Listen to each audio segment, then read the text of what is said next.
Good morning, everyone.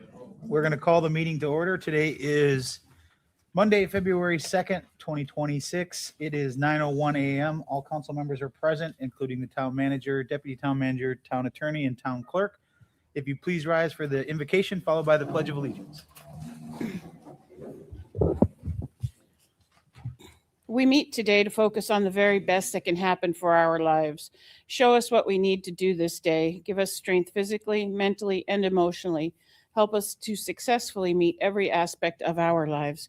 We ask to be inspired with creative and dynamic ideas and trust we are guided so that we can meet our lives with joy and confidence. Amen. I pledge allegiance to the flag of the United States of America and to the republic for which it stands, one nation, under God, indivisible, with liberty and justice for all.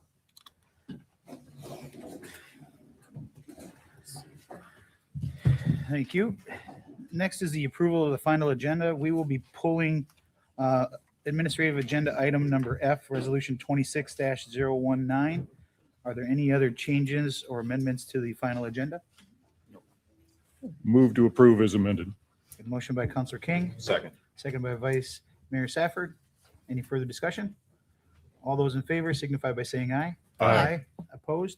Hearing none, that motion carries unanimously. Next is public comment. Madam Clerk? Yep, I have two signed up. Okay. John McLean, and then after John will be Jim Bowen. Morning, John. Good morning, everybody. John McLean, Egret Street.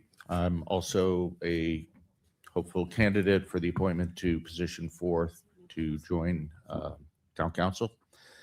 I've spoken to each of you individually, and really all I was hoping to do was to have an open invitation if anybody would like to speak with me to understand a little bit more about myself, my background, my positioning. I will be on Beach Talk Radio in 2 weeks, and hopefully it'll be a very candid conversation then. But if anybody would like to reach out to me, my phone number is 239-314-9996. My email is my name, John, John, McLean, McLean, 01@gmail.com. And I look forward to a very open and frank discussion with anybody. Thank you. Thank you, John. Jim?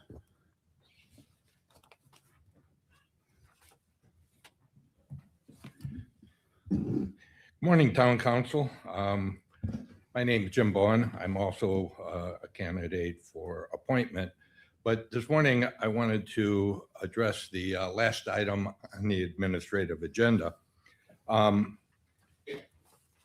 would suggest that it would be fairer if the standardized Q&As were asked of the candidates in a rotating order. That way, each candidate would have the opportunity to answer first, second, and third. I think there's a perceived advantage to hearing the response of an individual and given time before you have to articulate your own response. So I'd ask you to consider that when your deliberations when it comes to that. And I, as John, I think I've reached out to each one of you. I'm readily available to answer any and all questions regarding my past, my experience, or what I think I can bring to the council. Thank you. Thank you. That's all you had? That's all I Is have there anyone signed else? up. Yes, sir. Come on up. We'll start on the left and then we'll go to the right, or whomever wants to go first. Hi, good morning. I'm Craig Luce, resident Cresciente, 7,000 block of Estero. We have a couple dozen neighbors and beachgoers in the crowd with us today. Not only see the beautiful new building here, but to see how small government works. So we're appreciative of your efforts to save the pilings back last year. It's an iconic landmark that we all enjoy.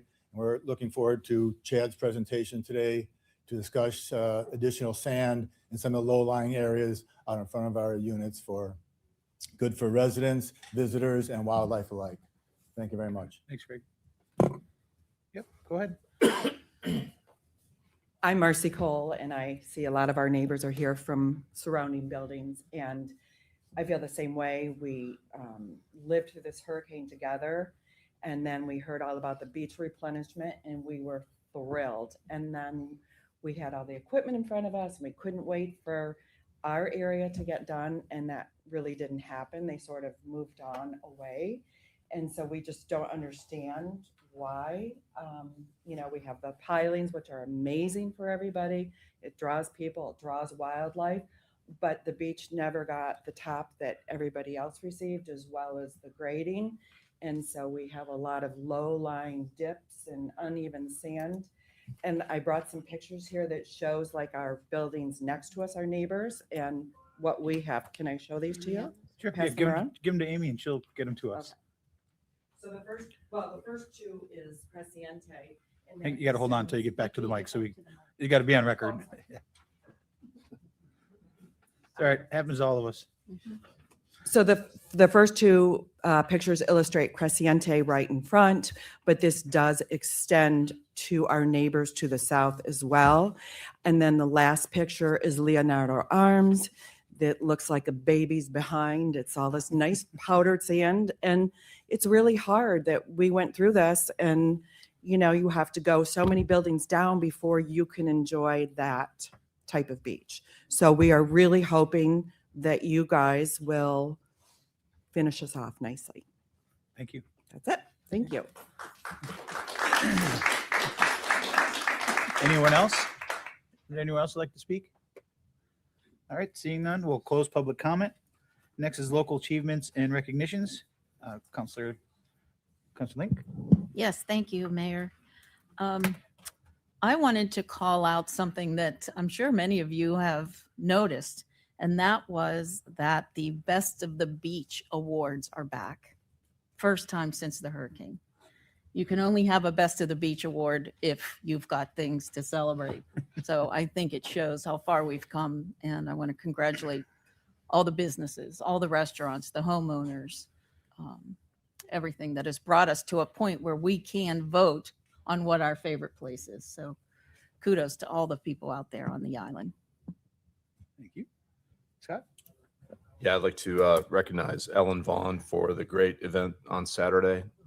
The Friends of Mount House really stepped up, and they had a murder mystery based in the 80s. And it was a lot of fun, brought the community together, and I think they raised a lot of money for the Mount House. So kudos to her.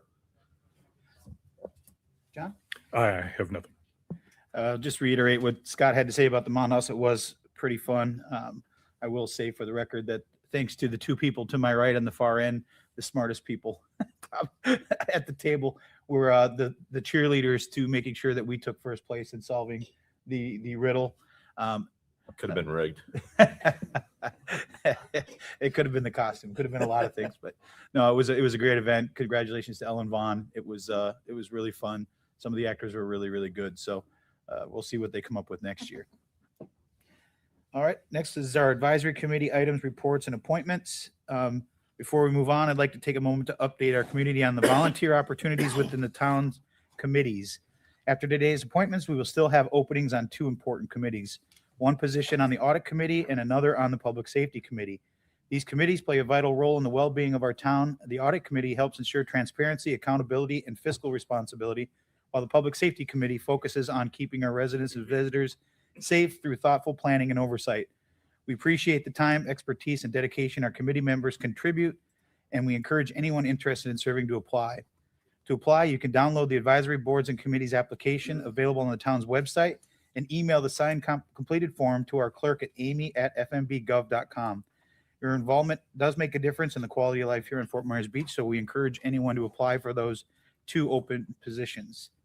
Our first one is for the appointment of members to the fiscal year 26 Anchorage Advisory Committee. There is one person on the list. There are three, according to this, three open seats. Is there just the one? Just one. Okay, so it's just the sheet. I see it says vacant. So we've got one applicant for the one position, Thomas Hedrick. Is he here? No? Okay. Then we will make our selection. You picking these up, Nancy, or is it Amy picking them up? I'll get them. Okay, I'll get my steps in. there you go.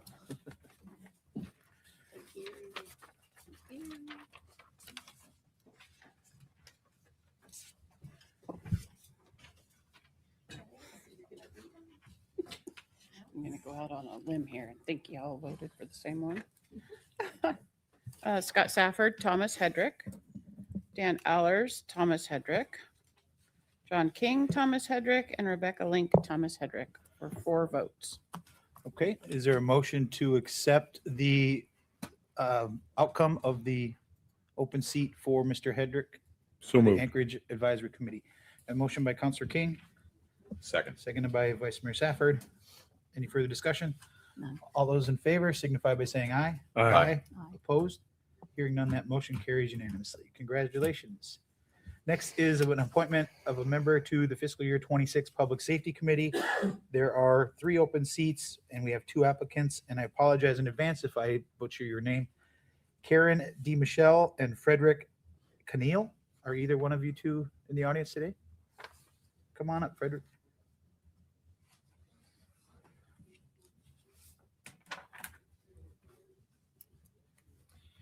Morning, my name is Fred Keneal. I'm a resident of Royal Pelican Condo Association.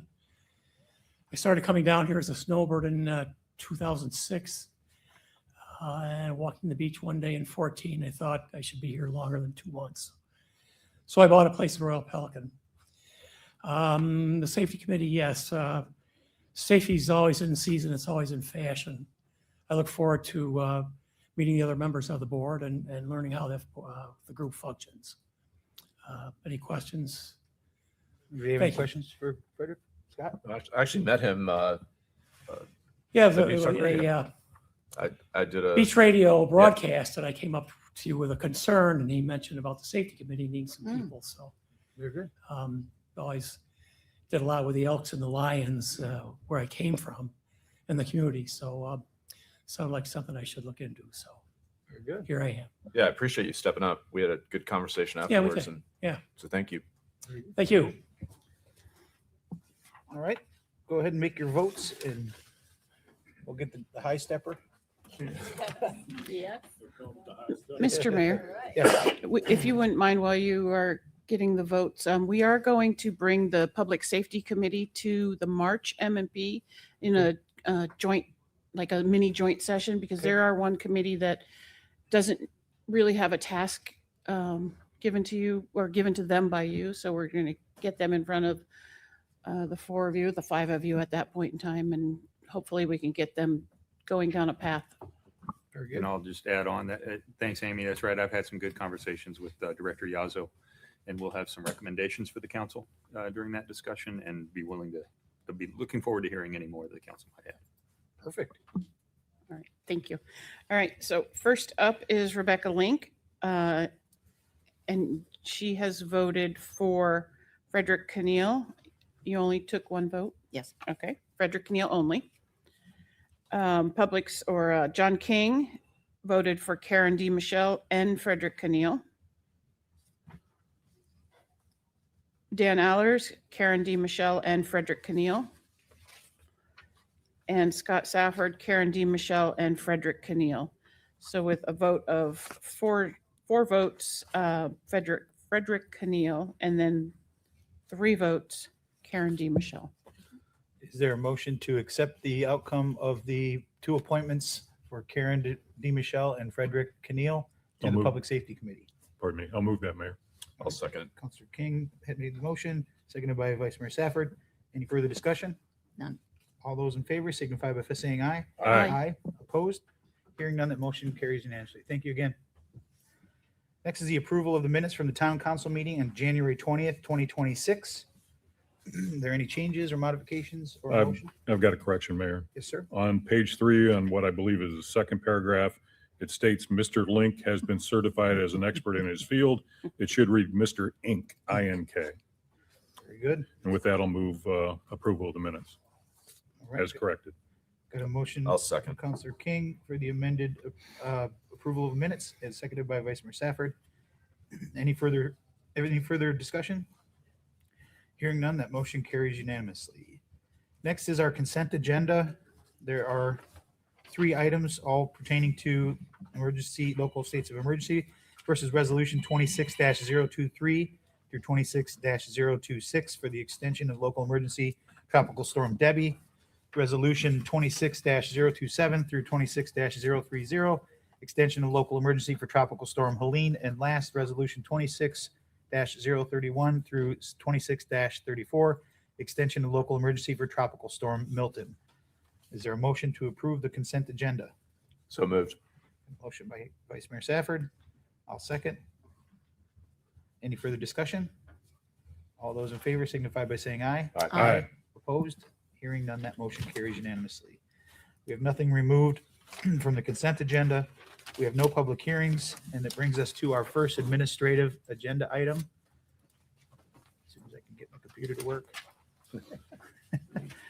The first item is a presentation proposed 2026 beach sand haul projects. This is a review of the beach recovery project since Hurricane Ian and seeking town council direction on proposed 2026 beach sand truck haul projects. Will?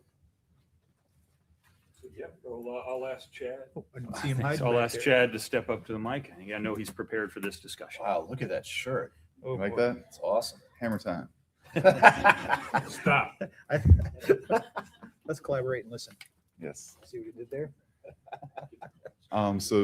Jason, if we can cue the presentation. Mr. Poff was supposed to be here, and I don't know if we can delay and maybe put the next agenda item, if that's okay with y'all.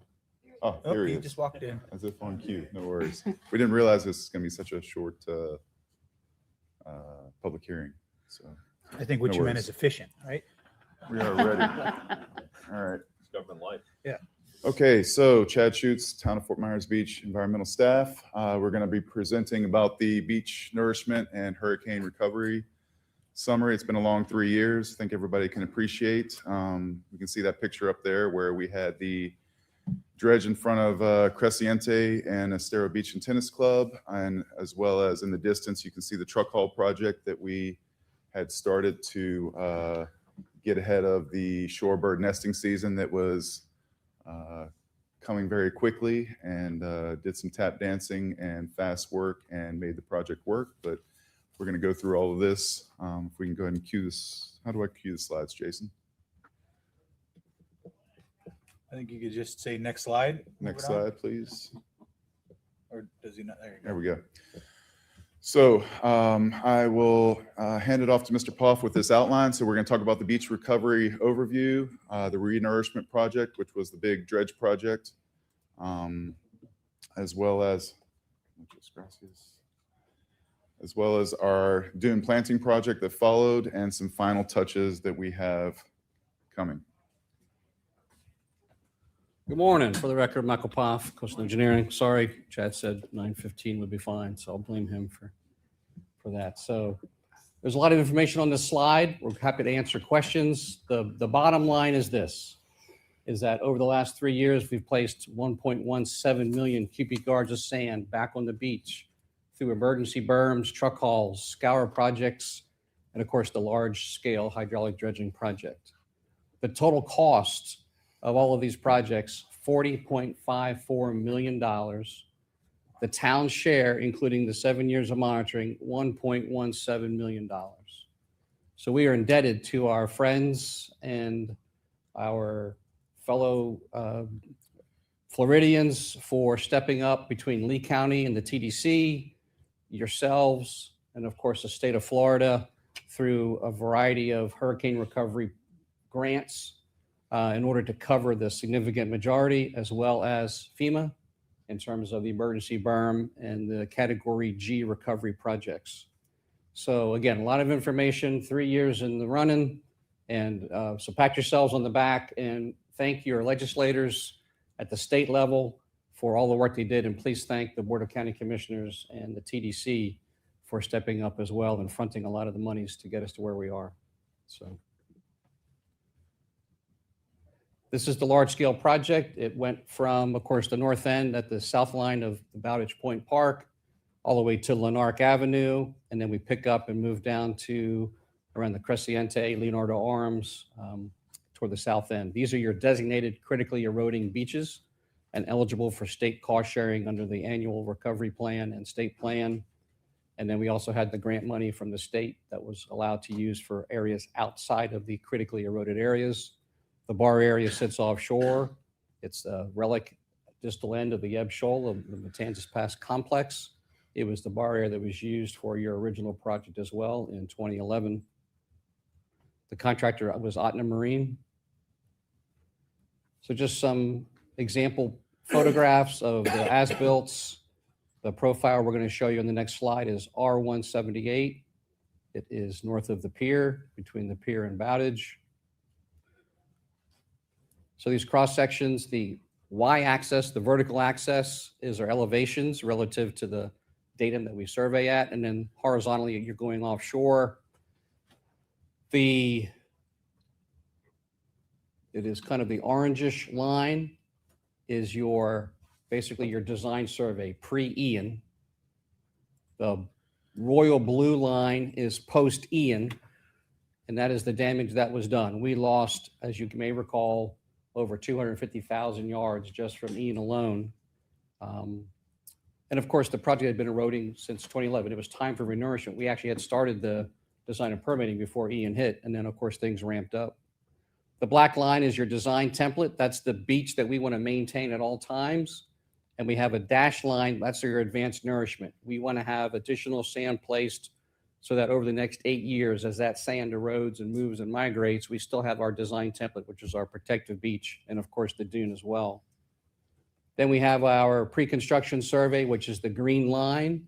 So there was recovery work done. We had Lee County and yourselves recovering overwash sand. We had the emergency berm constructed. And of course, then we have Debbie, Helene, and Milton all hit us during the construction project. So we lost additional sand during all of that. And so Otna rebuilt the dune. And so here's where we are today, of course, we just got done planting the dunes on this segment, and we still have a little bit of work to do as we'll get to at the end. Moving into the central beach, you may recall we had a lot of no work zones. There were still a lot of folks who did not want to sign the easements for a variety of reasons. So there were some areas that we were not able to get to with the hydraulic dredging process. This large volume of water and sand coming out can't possibly put sand between individual lots. So there are some low-lying areas that were left behind after the dredging, and we tried to do our best to fill in as much as we could. Of course, we were running up against nesting season for sea turtles, so we had to pause the dredging project. We were over 90% complete with the volume, and so we took that as a win. And now we want to look at the final touches and fill in some of these low-lying areas. We've gone ahead and done the plantings in the area. Here's just another snapshot. Moving down Central Beach. Here's the cross section. Again, same colors. The orange was our design survey pre-Ian. Then we have our devastation of Ian. The green line represents when we filled the scour holes. We built the emergency berm, and then it got overwashed by Helene and Milton. So it kind of got a rounded shape to it, and then it got blown away by Helene and Milton. And so then we came back and rebuilt the beach. And in this case, they actually overpumped a little bit and built more than the advanced nourishment in this one particular section. And in the south end, this is by Leonardo Arms. Chad opened up with the picture. This was, of course, one of the worst areas. This was added to the project after we got started with the design and permitting. And of course, over time, that condominium put in their own seawall to protect the property from all the damage that was done. And we've placed, as the next cross section will show, if you were to measure that cross section, the seawall sits around 65 feet from the baseline, and that beach fill is sitting around 360. So in this particular area, that was 300 feet of beach that we built because there was no dry beach. As we all know, walking along there, there was nothing when we started. So we have put that beach back to its historic position and then some. And again, as time moves on, the goal is to have that 100-foot wide, 125-foot wide beach at all times in front of these properties with our design template. I'm going to turn it back over to Chad to talk about the plantings. Thank you, Michael. So our dune planting project, long awaited. Everybody was asking when are we going to have plants, when are we going to have plants over 3 years, and we got them in there. Started from the nursery, you see up on the left and up on the top right, the guys planting it over at Bowdish Park up north. And you can see in front of Leonardo Arms, kind of that initial 10-foot wide planting, dune sunflower, bitter panicum grass, sea oat grass, and railroad vine.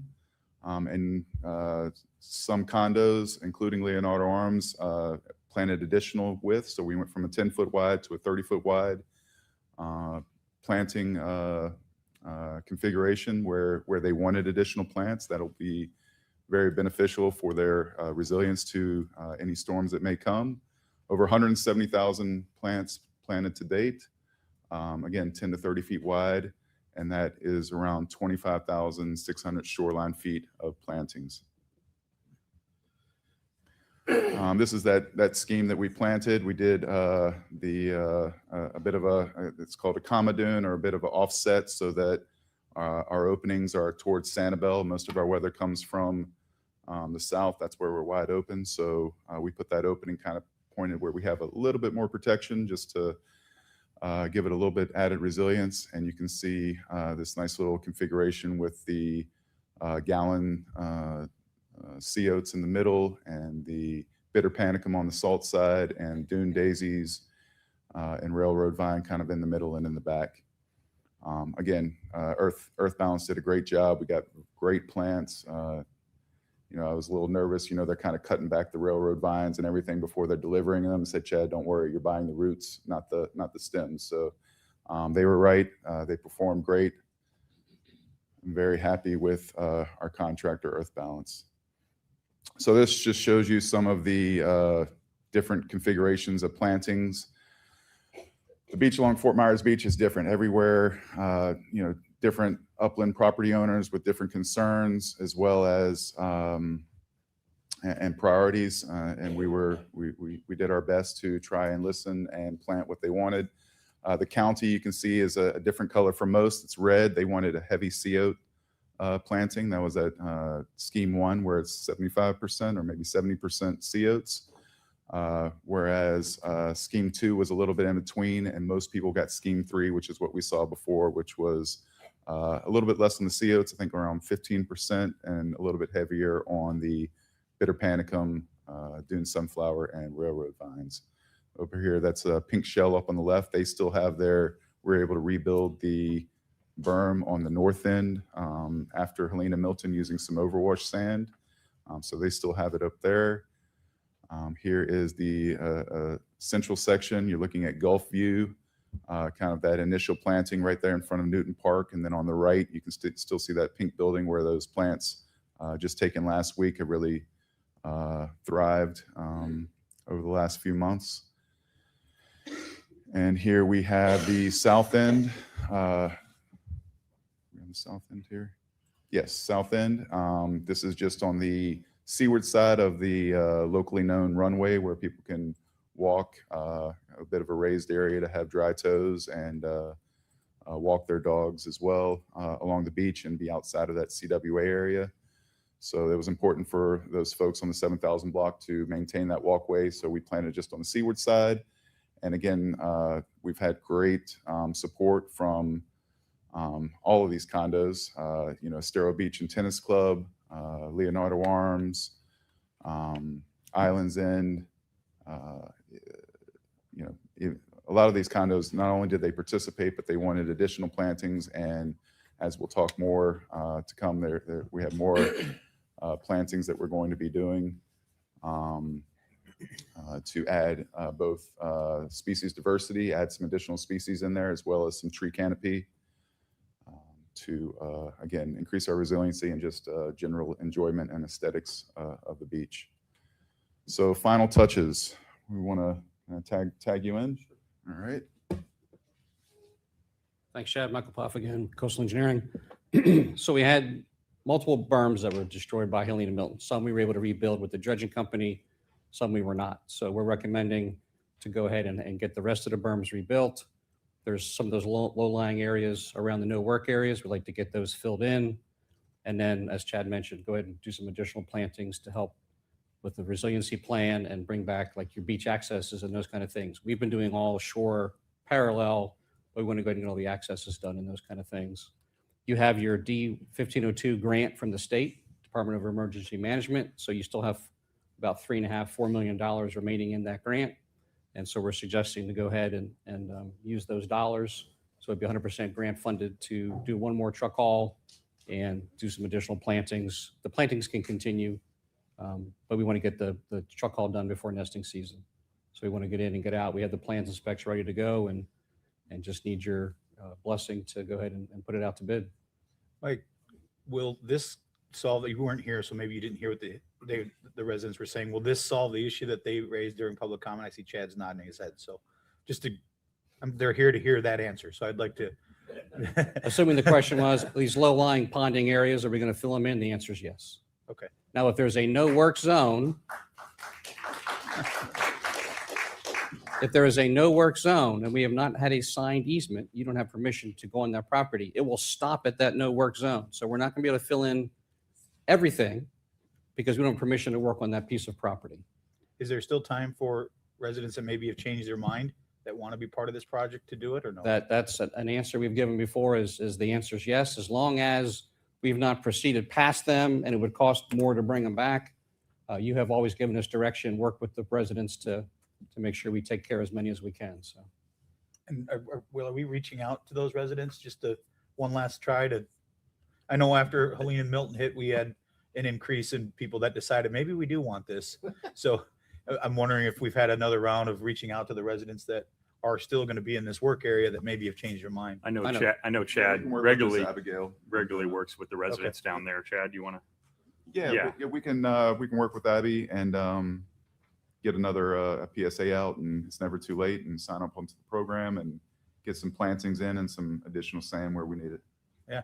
And maybe everybody in the audience that's here, you can nudge your neighbors to be part of the solution. I think we've learned that it really does what it's supposed to do, even on normal storm surges that we see, that it really helps and you don't have to shovel your pool out.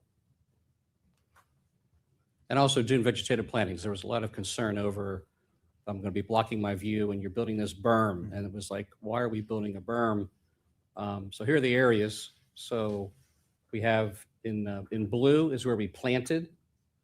In red is where we're proposing to add the berm. The yellows are the no work areas that we have on record. As we move down to Central Beach. See, it's wide open, showing these areas in front of them. Yeah, we put these photos in here just to show how wide open it is. The beach is very flat, and there's not a whole lot of resistance to storm surge, especially in the central section. Again, we were against the time clock with Aetna being late, so we were not able to rebuild the berm in these areas. So we're proposing to, we're not going to put sand on top of the plantings, but put it just seaward of the plantings, and that sand will drift. We're happy to stabilize that sand with additional plantings for property owners that would want additional plantings to stabilize that sand berm. This isn't going to be, I know there was a lot of, the berm and, why are you putting the Himalayas up in front of my house? And whenever we were right after Ian and the entire beach was basically at sea level or even below sea level, that berm did look like the Himalayas. It was a 6-foot, hill. So now our beach has been brought up. It's around 3-4 plus NAVD. So this 6-foot berm is really only going to be, 2-foot, mohill. So it's not going to be a drastic change in the beach per se. I definitely recommend any property owners that want to stabilize that sand with vegetation, please reach out. We're building our database and going down all the 300 properties to just note, who wants what vegetation, and try and get as much vegetation to stabilize that sand and protect our investment as possible. Again, this is right in front of Junkanoo on the left. You can see it's wide open straight onto Estero Boulevard, critical infrastructure that we'd like to protect as much as possible. On the right there is just by Gulf View, just north of Gulf View. There was a little bit of a low-lying area that we need to fill in over there at that access. I think that's Bayview access. Here we have down south in front of Smugglers, and we kind of had a bit of a scour that kind of extends from that 5,000 block going south, and that's the scours that Michael was referring to that we'll fill in. And up on the right is Aberdeen access. You can see again, it's a straight shot without any vertical elevation to help mitigate any storm surge that might wash in. Back to the diagrams. So again, on the y-axis, vertical axis is our elevations, and then so we've tried to plot this at more of a regular scale in, again, to talk about these berms. And so most of the beach is between +3 to +5 NAVD, and we're proposing the +6 elevation for the berm. And so it's only going to be, as Chad mentioned, 2 to 3 feet thick. So we're not going to be blocking views. The vegetation that has been selected is low-lying. And there's the dune management plan, which allows property owners to adjust their dunes in the future. They enter into a written agreement with the town. It's something that was put in back for the 2011 project, and we've carried it forward for this current permit. So there's a lot of opportunity to improve the dune and make dune changes over time, as long as the property owner works with the town and come to that agreement. And then another scour hole here at the end. Yeah, so this slide addresses the concerns that we had coming forward. We had a low-lying area. The upland property owners were adamant that they wanted to preserve these pilings, so we worked with them. Unfortunately, that meant whenever you're doing a dredge project and you're spewing thousands of gallons, sand, etc., you can't really work a bulldozer and go in between these pilings. So we had to. The template is just north of these pilings, so we had to skip about 100 feet of shoreline to go past these pilings, which left the northern side of the south segment undernourished, I guess you would say. So it is low lying, but we can address that with the truck haul. You can be a little bit more surgical with the truck haul, working with the Wyndham owner, who has been very gracious to let us use his property throughout these 3 years. And I think we have one more favor that he might grant us to go ahead and come out of the Wyndham and fill in that area just west of Creciente, Terramar, and Estero Beach and Tennis Club. It's not going to be a drastic amount of sand. Some people may look at it and say, hey, Chad, can you put more there? Unfortunately, FWC limited the amount of sand that we could put in there. They had concerns about the sand overwashing into that lagoon area. Again, this is all kind of pre-Ian. Ian did wash sand into that lagoon area anyway, so there is a lot of these condos are more beachfront than lagoon front these days anyway, but we have our design template and we can only build up to that elevation of that design template, but we will fill that template and it will at least be not as low-lying as it is and remove that discoloration that you're seeing from the water table that's so close to the sand and sitting water. So more plantings. This is the more species diverse scheme 4 that we came up with. It wasn't in the original dune management plan, and I really didn't want to go back to FDEP to try and re-permit something we already had stamped with the dune management plan. So this scheme 4 that we came up with adds, inkberry, which is a little woody shrub. You see its cousin, the scaevola, which is the bad invasive one. Inkberry is a native. So it's a little woody plant, and try and add more of that. Sea purslane is a little succulent. You can actually eat it. I guess it's good for you. So it's a little salty, so you may want to boil it first and make sure there's no dogs around whenever, if you're going to eat it raw. And we have beach elder as well, which is a great dune builder. It helps collect that sand, as do all of these plants. So this is the scheme that we're going to be promoting, especially we have some properties, Creciente, maybe Estero Beach and Tennis Club, and some of those that are in the CWA. We'd like to add these additional species. A lot of these species were there prior to Ian, and they've just gotten washed and flattened out and are no more. So we're looking forward to revegetating and increasing the species diversity, which is very important for resiliency whenever we're talking about our ecosystem out here on the beach. And then we also, beach access and restoration. Our accesses are wide open. Public Works has done a great job at putting our Moby mats and rope and bollards to stop the cars that were coming out on the beach. So the next thing is to vegetate. So we'll have hedges like sea grapes and buttonwood, green buttonwood, to try and block out some of that light and, just kind of create a corridor, ground cover. Towards the asphalt, we'll use more color pop. So the red flowers, dune daisies, and golden creeper. So kind of beautify that. And then more towards the beach, we'll again go with scheme 4.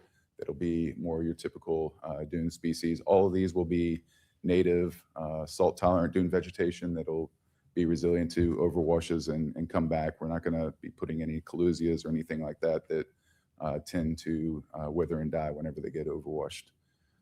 Canopy trees. So we have sea grapes and buttonwoods, Florida thatch palm, cabbage palms, all of these.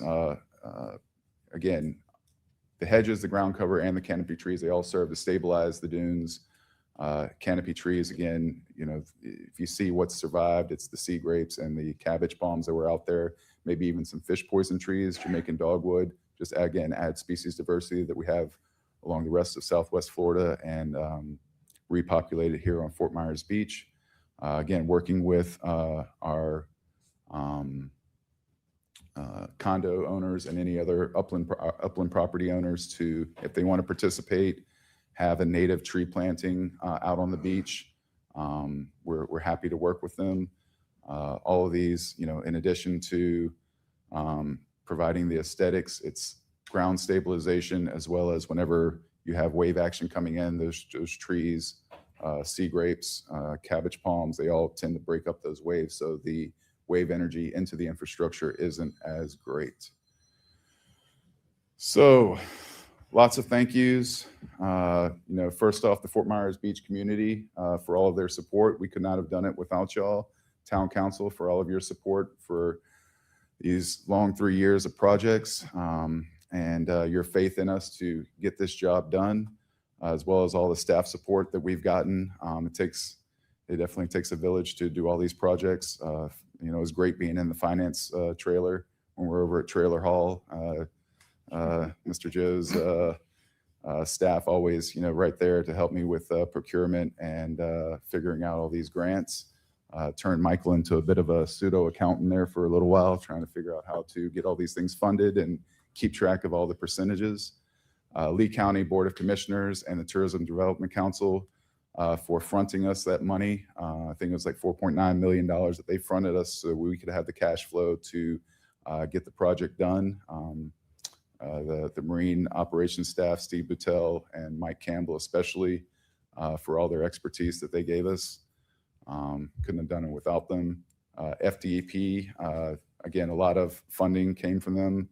Greg Garris's team working with us on the initial one, and then John Irving with the Hurricane Recovery Fund, and FWC for having faith in us to get this project done and do it right without negatively impacting the wildlife.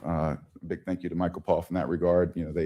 They trusted us. Michael got all the monitoring set up, and we did it right and showed that we can get the project done and still be cognizant of the wildlife and their impacts and still let them do their things. So Army Corps, our federal agencies, NIMS, and U.S. Fish and Wildlife Service for getting our federal permit out the door.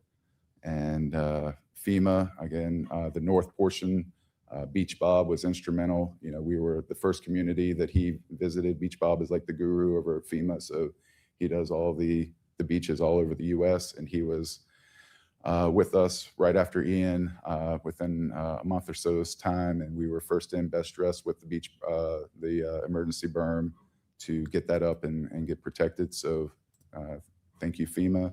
Our Florida legislature and FDM for that that LAP LAP grant. That $8 million went a long way. We definitely put it to great use. And that's part of the reason why we have, less than 3% of a match in a, $40+ million beach sand projects. Tidal Basin for all of their help. We've been through so many Tidal Basin people over the years, and they've all been great people, great friends, still keep in touch with them. So thank you to all of them for all of their help with all the grant writing and FEMA work. Our shorebird and sea turtle monitors. Michael did a great job at providing us with our shorebird monitors, turtle time with our sea turtle monitors, a lot of nest relocations, and it was just showing again that we could mitigate those impacts and do the right thing by the wildlife and still get these projects done. So we could not have done it without all of those monitors. Got a lot of sand from Stewart Materials. They did a great job at making sure that it had a stockpile for us ready to go when we needed it. Grubs built our emergency berm. ICS participated in several projects, including that initial emergency berm, as well as some other trucking projects that we saw on the south end whenever we needed to hurry up and get some sand on the south end of the south segment to give us a bit of a buffer from that the shorebird nesting season. Earth Tech came in and filled in scours in the 8,000 block and 7,000 block and built that berm in some sensitive areas and did a great job. And last but not least, Atna Marine, who got the job done with the big dredge project and got nearly 1 million cubic yards of great sand onto our beach. Car Environmental and Earth Tech Environmental for all their monitoring, and the fabulous and great crew of coastal engineering consultants led by Michael Poff. I've learned a lot from him, and I cannot thank him enough for everything that he's done. So that's all I got. A lot of work there. Rebecca, any questions for? I do, just a couple to clarify. You are right, Chad. It does take a village and then some. So I just want to clarify. I think I heard the answer to most of my questions, but I just want to double check. So where you're putting the sand placements, you're going to replant, correct? It will be up to the upland property owner. So So they may say no sand, but they'll take plants. Is it a combination of anything? It could be plants and no sand. Well, the no sand is tough. If we were gonna, I'd like some direction to go ahead. It's very difficult to try and parse out which lots will get sand whenever we're doing a big project. So if we're going to get direction from y'all to do these sand projects both down south and along Central Beach, we're going to put sand there, at least in all the areas where they've signed their easement and or it's on state land seaward of the erosion control line. The vegetation, we can work with property owners who wants vegetation, who doesn't. This is outside of the dune management plan. So I've always tried to keep my word and say, hey, you signed on to the dune management plan. I'm not going to stack additional things onto you that you don't want. I don't think that would be fair. So if they don't want the additional plantings, I'd like to be sensitive to that. But if they do want the plantings, we have the monies and the capability to do that. And I think it would be a fabulous way to protect our investment in that sand. I agree. Then the other thing, I just wanted to make sure we're not adding any sand on top of any protected vegetation now, mangroves, anything like that, right? There will be sand. Or if we do cover there will be plantings, sand. we'll replant. Sorry. There will be sand placed on top of mangroves on that south side, but that is allowed for in the Mangrove Trimming and Preservation Act. We are only putting sand in that design template, which is permitted by FDEP, and there is a clause in the Mangrove Trimming and Preservation Act that allows for that. Clarifies that. I've thought about maybe trying to dig some of those mangroves up and save them and keep them going, but it's we got a lot on our plate, and we had a lot of this isn't the first time where we have mangroves growing out on the beach and everybody gets all excited and hey, these mangroves, what are you doing? Protect them, and then in about a month or two, those mangroves are going to be very, very thirsty, and they're probably going to wither and die. If those red mangroves don't have that tidal pulse to keep them hydrated, that dry beach is just They not don't really last. suitable habitat for them. But we do want to save all the mangroves we can, and if we can mitigate and maybe transfer some here and there to try and save as much as we can, I'm all for that. Thanks, Chad. We trust that you and your team know what they're doing, so we put it in your capable hands. Thank you. Anything else? That's Scott? What's the time frame on this project? If we give the go ahead. So, you want to go ahead? We have all the plans and specs ready to go, so we just need your blessing. It'll go out on the street for bidding, and then come back to council once we get responsible bids and get to work. The volume is relatively low compared to what we've done. It's these little spots, so we're talking about maybe a 30 to 45-day construction window. So the goal would be to start March 1st and be done by April 15th. We can go to April 30th without raising red flags with everybody else. The turtle time would have to start monitoring on the 15th and clearing the beach in case there's any early nesting. So again, the goal would be start March 1st, be done and off the beach before nesting. That's great. Thank you. We'll have shorebird monitoring on a daily basis as well. That's all I have. Thank you. Just one caveat on that. The project that's down south, we separated those two projects. So the Central Beach is going to be a separate project that we will go out to bid. The one on the south, we need to get going right away because shorebird nesting season, and we've already done the hard yards with procurement. So I think I have we got the 3 quotes. It ended up being under $75,000 for that south end. So we're going to try and do that very soon. John? You mentioned central and south end. Do you have specifics for people to focus on or areas? Yes, sir. We can post those plans up on the website. I can work with Miss Abigail and get those up so everybody's clear on what's happening. And if there's any issues, we can get those addressed. Okay, thank you. You mentioned that with our blessing, do you need something beyond what we're going to approve today then, or? No, I think if we can have that resolution Okay. to direction for staff to proceed with the sand. We are, this grant is not going to last forever. So this is kind of our last chance to take advantage of these funds and get as much sand as we need and revegetate as much as possible. Well, you both been very, very stalwart in this and very busy, and appreciate all your efforts as well. Thank you. You're welcome. Yeah, good job to both of you guys and all your entire team. I know 5 hurricanes in 3 years definitely did not make your jobs very easy, but, and the community, the patients, I think, we had a couple people that were not happy about some of the speeds of the trucks and things like that. But for a project this size, I was pretty excited to see how few resistance we had when it came to getting that beach back. So I'm looking forward to getting this finished. So maybe you guys could take a vacation or something. I don't know. He gives a thumbs up. Not you. You're never going to get a vacation. You're always going to be working. All right. Thanks, guys. Thank you. All right. Is there any more conversation, or is there a motion to approve the beach recovery project as presented today? So moved. Got a motion by Counselor King, Second. seconded by Vice Mayor Safford. No further discussion. Counselor King, Aye. Vice Mayor Safford. Aye. Counselor Link, Hi. and I'm an aye as well. That motion carries unanimously. Thanks, guys.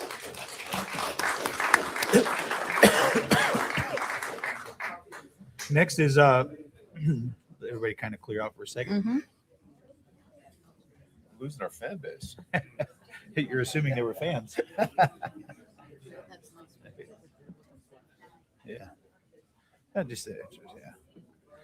All right, next is item B. It's resolution 26-036 US ACE easement for Matanzas Pass dredging project. This is a resolution of the Town Council of the Town of Fort Myers Beach, Florida, granting a temporary work easement not to exceed 24 months to Lee County for use by the United States Army Corps of Engineers over portions of Hercules and Palm Avenues for the purpose of facilitating operation and maintenance work associated with the nearshore placement area for the Fort Myers operation and maintenance project, Matanzas Pass, authorizing the mayor to sign temporary work easements and directing the town clerk to provide a copy of the executed easements to Lee County for recording in the official records of Lee County, Florida, and providing for an effective date. Will? This is more Chad. Or Chad, okay. Yeah, so we have the Matanzas Pass, just for anybody, just in case anybody's not aware of the project. So every so often, Matanzas Pass is dredged. Is it, Michael, 200,000 cubic yards? 130, around 130,000 cubic yards they dredge out of there. A lot of that material is beach compatible, and we've been benefiting from that over the years, maybe even over the decades. Where, you know, our central beach, which is the nearshore placement template, they will fill that in that area offshore, and then that sand migrates, which is why our central beach, you know, from like Lani Kai all the way to Junkanoo is so wide. It's a little bit low lying, but it is very wide, and that's part of that nearshore placement migrating in, and we are benefiting from that project. So Lee County and Army Corps asked us for these easements. It's asking for a 90-day window, construction window over a 2-year period. So we're not saying that it's going to be a 2-year project. It's just going to be a 3-month project sometime in that 2 years whenever they press green for go. All right. Rebecca, any questions for Chad? None. Scott? John? Nothing. Thanks, Chad. Thank you. All right. If there's no further discussion, is there a motion for resolution 26-036 for USACE easement for Matanzas Pass project? I'll go ahead and move that, Mayor. I'll second. Motion by Counselor King, seconded by Vice Mayor Safford. Any further discussion? None. Counselor King, Aye. Vice Mayor Safford. Aye. Counselor Link, Aye. and I'm an aye as well. That motion carries unanimously. Next is item C. It is resolution 26-016 CDBG-DR pool engineering negotiation. This is a resolution of the Town Council of the Town of Fort Myers Beach, Florida, accepting, rejecting, or modifying the ranking and determining Opulent Outlines LLC as the most responsive and qualified firm as recommended by the Town Manager and Selection Advisory Committee based on the responses received to RFQ-26-02-AD for the Fort Myers Beach Engineering Architectural Services Bay Oaks Community Pool Rehabilitation Project, authorizing the town manager or designated to negotiate with the qualified firm and providing for an effective date. Excited after many months and much effort to finally get past the RFQ process. And Jeff, if you have anything you want to add to this, what we've got is we've got the Selection Advisory Committee has made a selection of a firm for us to negotiate with to move forward with this project. So if I'm right, I think what we're asking for today is council approval for me to enter into negotiations with Opulent Outlines LLC to try and get us forward with the engineering process of this and on to hopefully the project shortly after. Okay. Any questions you have, Jeff is ready to. Jeff or Frankie can answer detailed questions. Yeah, go ahead, Jeff. Yep. Oh, that's right. Hi. Yeah, I see that. The owners of are here from the company. Okay. Hi, Jeff Hauge, Community Services Director. I can answer any questions, or we do have the one that the committee selected. So if you have any questions for them, they can, I'm sure, can answer whatever you need as well. Rebecca, questions for? No, I have no questions. This is exciting. Very exciting. I just do have one quick administrative thing. Amy, I'll give this to you. There were a few pages, 202 and 212, that were hard to read in the packet. They kind of had wording on top of each other just to clean the record up. But no, this is very exciting. Scott? Can't wait to work with you. Yeah, I'm super excited. John? No questions. Jeff, the only question I have is, we've had a lot of discussions, obviously, staff over the last couple of years on design and what's going to really happen there. Is there anything that we can share publicly that as far as design of, is it going to be built back exactly the way it was? Or are we going to enhance it? Like we've had discussions over the last few years Yeah, come on up. to make it more of Absolutely. a destination. We'll let the designers talk about that a Yeah. little bit more. Yeah. So. I'm Jason with Opulent Outlines, and we've got Good to see you again, Jason. Thank you. With the design,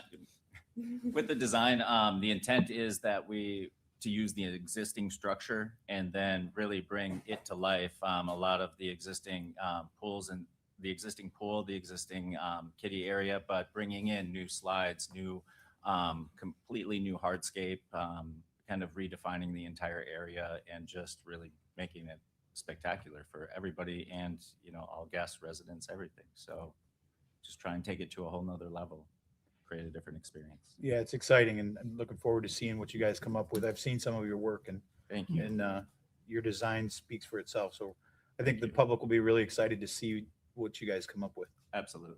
Thank you. Thank you very Thanks. much. Yeah. All right.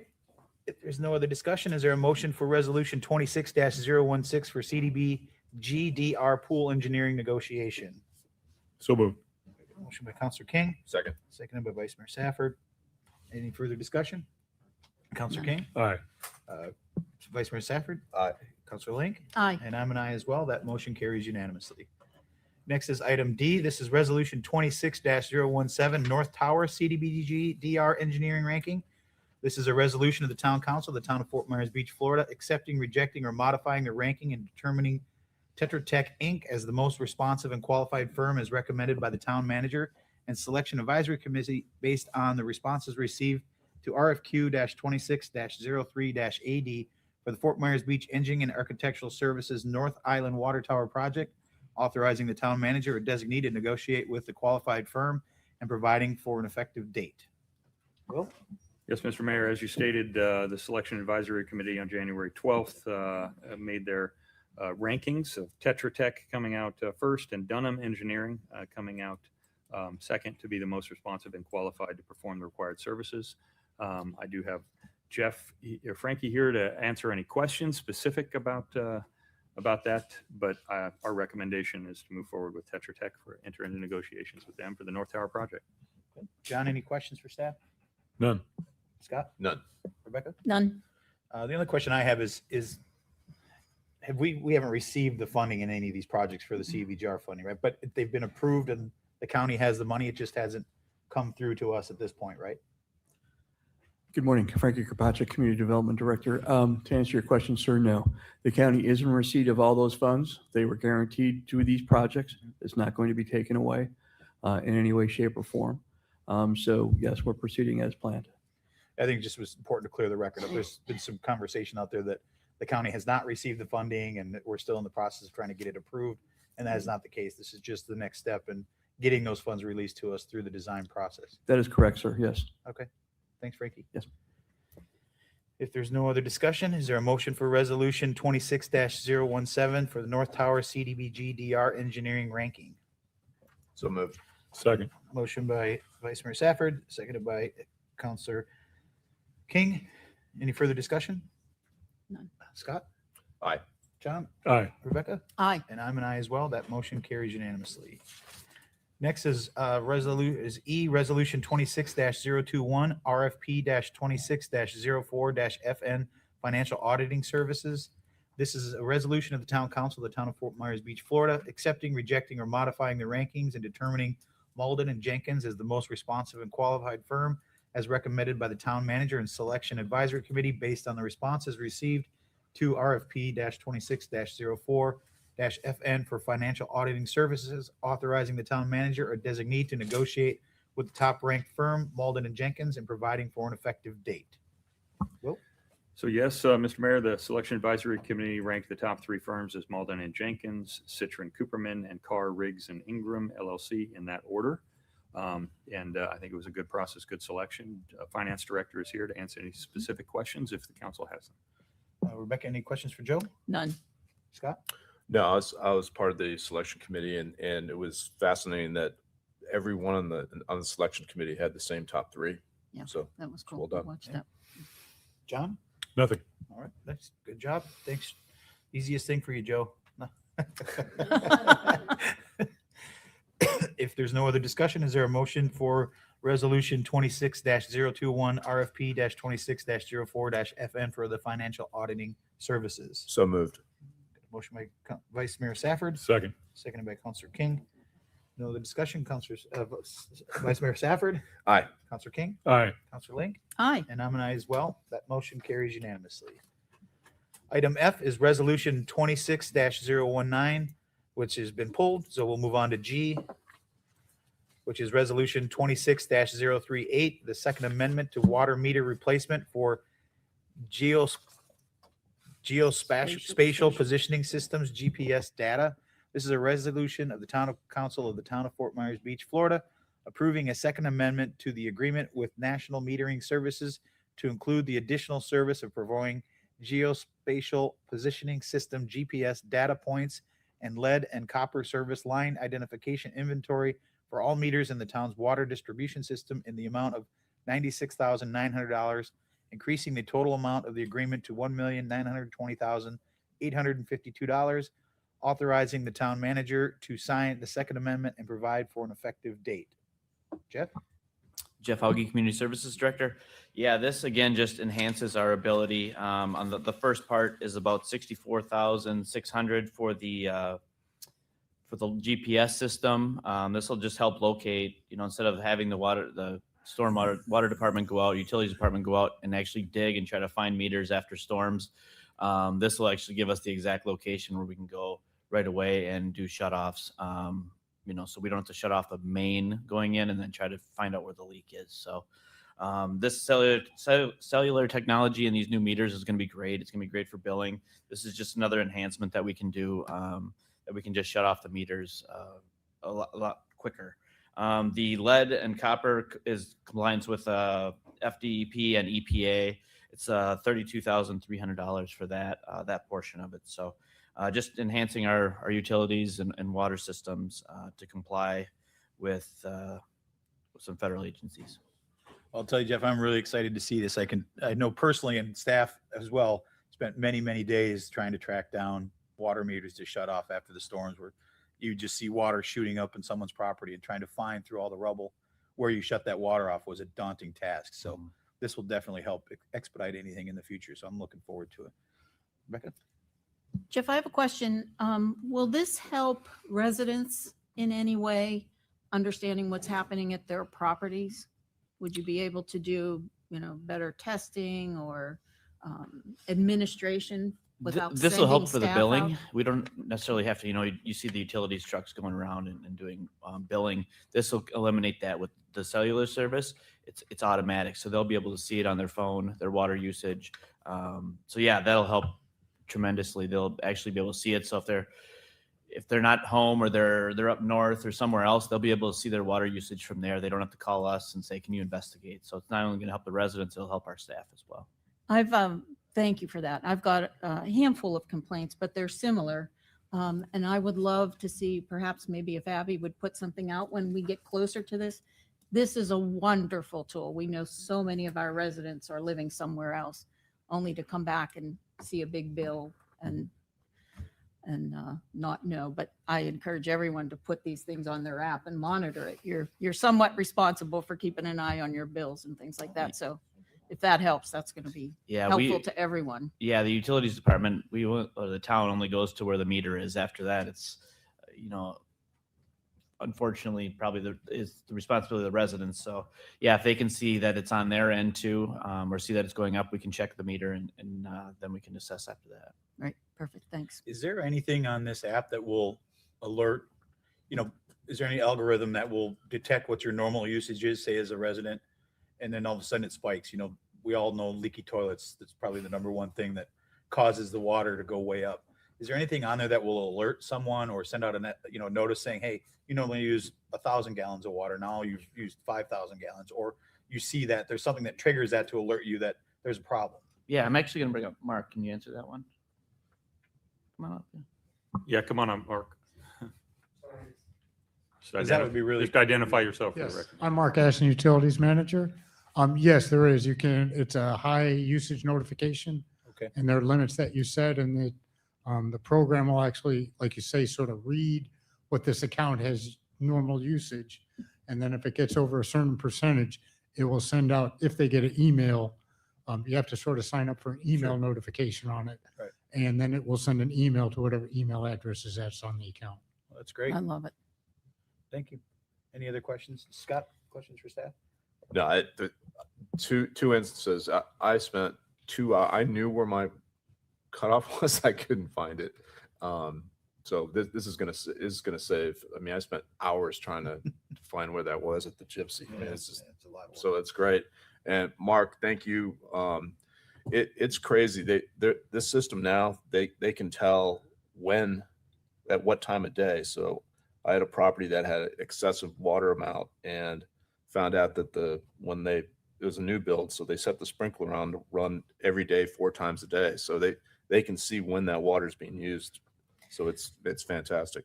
That's a great point. And I think I would like to also, for any of the public that is listening, know that you can call in and you can get a report. I did, because I wasn't sure if a neighbor was using my water or if I had a leak. And within 24 hours, I had a report that told me the water usage and when it was being used. And the advice I got was, if it's at a certain time of day, someone's using your water. If it's consistent, which mine was, it had a leak. It really helps you get to the problem. But there are a lot of ways that these things can help, as well as the staff. So that's all. John? Great. Just a couple things. Mark, always a pleasure to see you. Your staff does a great job. I know I've worked with them on issues of leaks, especially around pools and condos. So thank you for the good staff. Jeff, where's the funding coming for this? This is the water fund. Okay, thank you. All right, thank you. I just want to take a moment, Mark, to thank you. Anybody that doesn't know Mark, you see that's one of the hardest working guys I've ever seen. And when he's done working, you see him walking up and down the boulevard with his ankle weights on. I don't know where you find the energy, but you are one of the hardest working people I've ever seen, and I thank you for your efforts. Thanks, Dan. And I just appreciate all your support. Just to clarify, that sweatshirt was brand new this morning. I have no doubt. See, usually you only get to see his feet sticking out of a hole because he's down in there digging. So yeah, I don't doubt it. You probably just put that on at 9 o'clock. But Thanks, everybody. Thanks, And we Mark. do And appreciate your customer support friendly. too. yes. All right, thanks, guys. If there's no further discussion, is there a motion for Resolution 26-038 for the Second Amendment to the water meter replacement for geospatial positioning system GPS data? So moved. Got a motion by Counselor King, Second. seconded by Vice Mayor Safford. Counselor King, Aye. Vice Mayor Safford. Aye. Counselor Link, Aye. and I'm an aye as well. That motion carries unanimously. Next is item H. This is a resolution. This is Resolution 25-022 for Angie Brewer Associates contract renewal. This is a resolution of the Town Council or the Town of Fort Myers Beach approving an agreement between the Town of Fort Myers Beach and Angie Brewer and Associates LC for loan and/or grant acquisition and compliance services for a 3-year term with a start date retroactive to December 9th, 2025, with the option to renew for 2 additional 1-year terms, approving supplemental task authorization number 1 in the amount of $359,990, authorizing the town manager to sign the agreement, and supplemental task authorization number 1 and to expend budgeted funds, providing for severability and providing for an effective date. Will? Thank you, sir. Yeah, our partnership with Angie Brewer has been great, and just continuing in that to help us manage our SRF loan and so forth. And I'll ask Joe to come up and speak or just answer any direct questions council may have. Okay. John, do you have any questions for Joe? Or Joe, is there something you want to say before questions? No, I don't need to speak unless you would like me to explain further or answer questions. We'll start with questions, and if there's anything left, then you feel free. John? Just the usual. Where's the money coming from, Joe? Oh, for Angie Brewer, okay. I'm Joe Onzik, Finance Director. This is funded through both the water and the stormwater funds, primarily stormwater because most of the work is involving the stormwater system and the repairs like Tier 1 and those projects. So they do quite a bit of work behind the scenes for those. And so those are the funds that would be drawn from in order to pay their invoices. And then it's also reimbursable through their SRF loans. Thank you. Scott? That was my question as well. Rebecca? I have a quick question, Joe, on the scope of their work. Are they applying for funding for us? Is that part of their scope of work and managing that whole process? Yes, that does include that, and they have found grants for us. There's recently like a $10 million grant that they found for us that was been discussed and considered over the past year. That may be a potential source of funding. It gets complicated because it starts to interfere with FEMA, and so if it's either one or the other is going to pay for something. So it's in the end, it doesn't. We find out that we're really not getting ahead because it's just one source of funding. But they are trying, and they do come to us with grants that they are aware of. And there were, I think, 3 or 4 that they came to us for over the last contract period. Perfect. Thank you for that. I know you've spoke about it in the past, but how's your working relationship been with Angie Brewer? I know you've said in the past that they've been great to work with. Is that still the case? Oh, absolutely. They're very responsive. They work very hard. It's quite complex what they do. And the one particular person that we work with has been very good in coordinating our meetings together with FEMA, with town staff, with the contractors that are involved. And so it's been very good. They manage those relationships for us, along with, of course, our own staff. Very good. All right, thanks, Joe. Is there any further discussion or a motion for resolution 25-022 for Angie Brewer Associates contract renewal?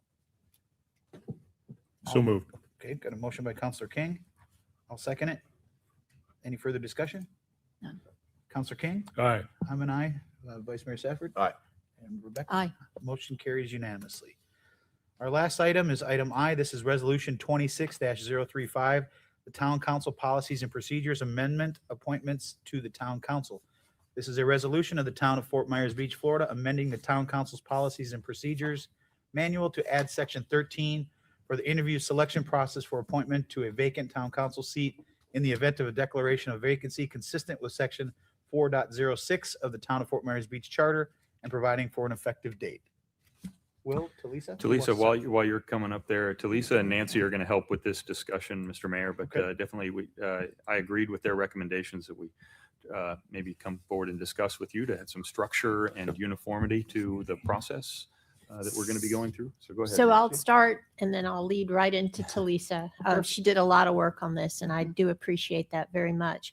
So what you have in your packets, basically we find ourselves on the 17th with a vacant seat on our council. And the deadline, I checked with our town clerk, today is 5 o'clock. To date, we have 3 individuals who have come forward and expressed an interest in filling that seat. However, what's absent at this time is an actual process. And to keep it very orderly, transparent, and fair, we felt, staff and I, we all discussed that it might be beneficial to go ahead and identify today a procedure that would be followed on the 17th. So therefore, there's really no surprises as to how we go about it. With that said, Talisa and I, we worked on, we looked in your procedurals manual, and there you have a process for the selection of the town manager as well as the town attorney. And that's the starting point. So in your packets on page 1212 is an Exhibit A, which sets forth a proposed starting point. You heard this morning some comments from Jim Bowen regarding some suggested changes.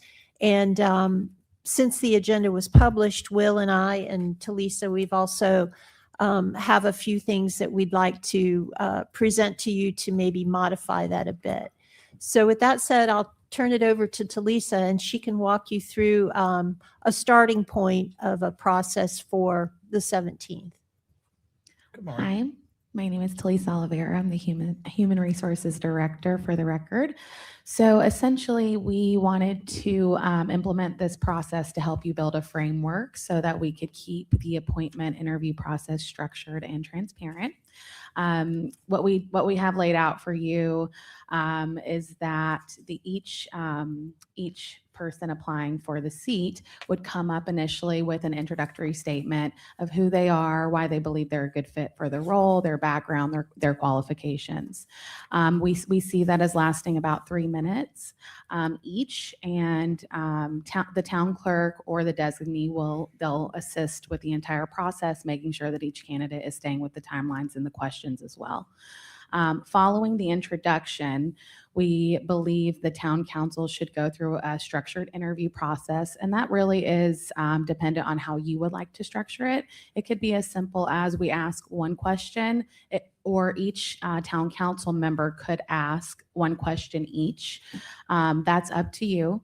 And it's just important that every candidate is asked the same question. So following that process, there will be a deliberation, a public deliberation of the answers, the candidates, and then there will be a vote. So for me, oh, I'm sorry, I did add a section in there that I wanted your perspective on, if you think it would be helpful or not, to after we conclude the interview process. And I do agree that having kind of like a asking a question, the way I see it, I agree with the gentleman who came up here earlier.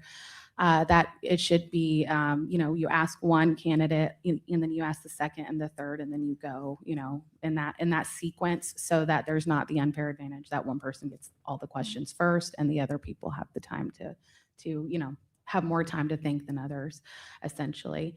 But I was thinking after the interview process, to make sure we keep things structured and we stay on time, there could also be a third portion where if any of the town council members wanted clarification on one of the questions, they could ask the candidate individually on their answer if they wanted clarification.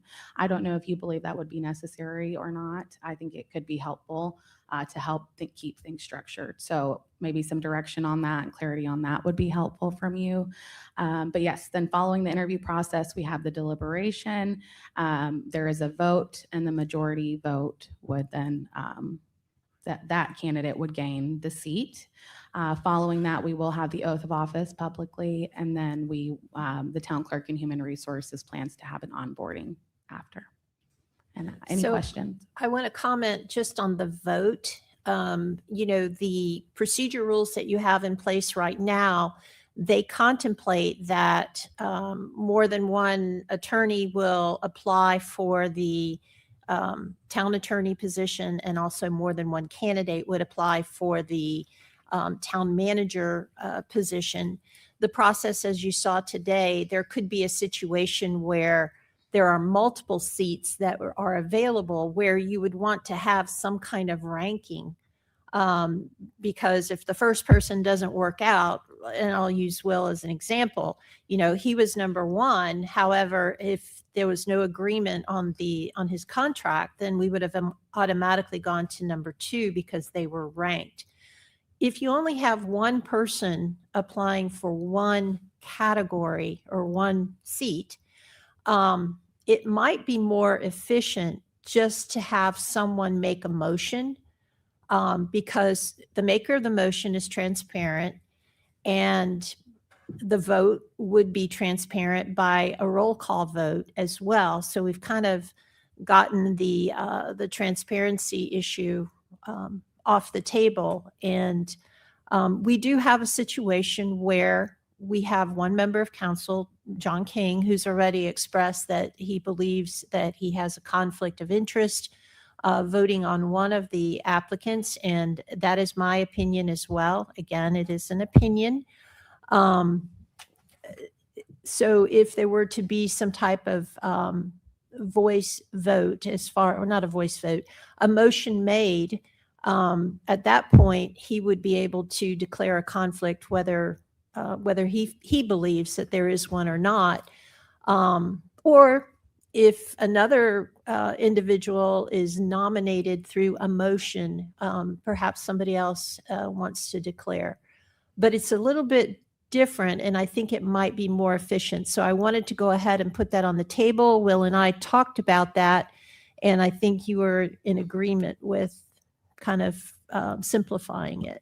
Yeah, I was, Nancy. And if you could also, I think we discussed that might also address the concerns of, a 2-to-1 majority or a 3-to-4 majority. It's still a majority if it's done in the manner that you're suggesting. Correct. That does somewhat address some of the concerns that have been raised that I've heard, and I think Will has as well, that, not having all four of you vote on every candidate. But, even if you did all four vote on one, you still could have a 3-to-1, final result. So is what you're saying is if it ended up being a 2-to-1, that would still be considered a majority? Correct. Okay. That's one of the questions I had. But So if I can clarify this just for people who may be watching, and as well as myself, if I understood this correctly, Council, would be Are you speaking about if we would make a motion on a particular candidate? And then we do that for the next candidate and the next candidate. So it would be a candidate by candidate motion as opposed to a motion to But a vote candidate on the matter of But a who should candidate be. by candidate motion would then, for instance, I make a motion to appoint Amy. Amy gets a 4-0 vote. Is it really necessary to go ahead and make a nomination or a motion for Talisa, who would also perhaps get a 4-0 vote? Or Joe, who might only get a 3-0 vote? It That's kind what of, I'm trying to clarify. Are you Mhm. suggesting we move to that I'm type or? I'm maybe suggesting not sure. that because of the fact you only have one seat that's open, if you were to have two seats that were open, then I might go with, the first, the top ranking of them. But you only have one at this point. So it just seems that it would be more efficient, more transparent, perhaps even more equitable to just do it by motion. Would there then be a requirement for a second of the motion, or would it be Yes. just, so you would It have, would be a typical vote. it'd be a Yes. typical vote? So if there was a motion for candidate, whatever, Yeah. if there was no second, then that would. Then be it the would end. die, Then it would correct. die. And that's just in lieu of having the ballots and then showing it on the screen because you only have one seat to make a decision about. I guess I have a concern about that because we've just gone through that process with our committee and we had enough people in essence to fill it out, yet we went ahead and filled out a ballot, put it on a screen. And now for a council position, which in my mind is more important, we're not willing to do that. So that kind of bothers me. We could have perhaps, but your rules right now, the way they're written for your committees kind of requires that process.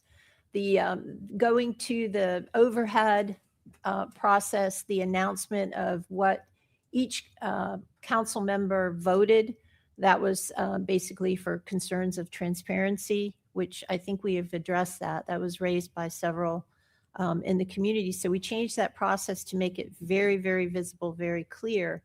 But realistically, if you have one person applying for multiple seats, it could just be a vote on that one person. I don't see that as being more transparent and clear though than what we've done already. I guess I don't see it as more transparent, what you're asking or offering. Fair. Scott, looks like you're Yeah, leaning in. I don't either. I think the way we do it, see all the candidates, you see who the council members vote for. It's super transparent. It's up on the screen. So are you suggesting the ranking system similar to the, No, or just, The way it's been done in the the way past. it's been done in the past. yeah, I'd be free to, yeah. I guess I It's don't. just my opinion. I mean, Yeah, I don't, you know, I don't see an issue with it either way, quite honestly. I mean, they're both transparent. If you're making a motion for a candidate, it's the same as putting the name on the screen, but I understand what both you and Councilor King are coming from as far as putting it up there, who voted for who, but I don't know. To me, it seems more efficient to do it in the way I think that the staff has recommended, but.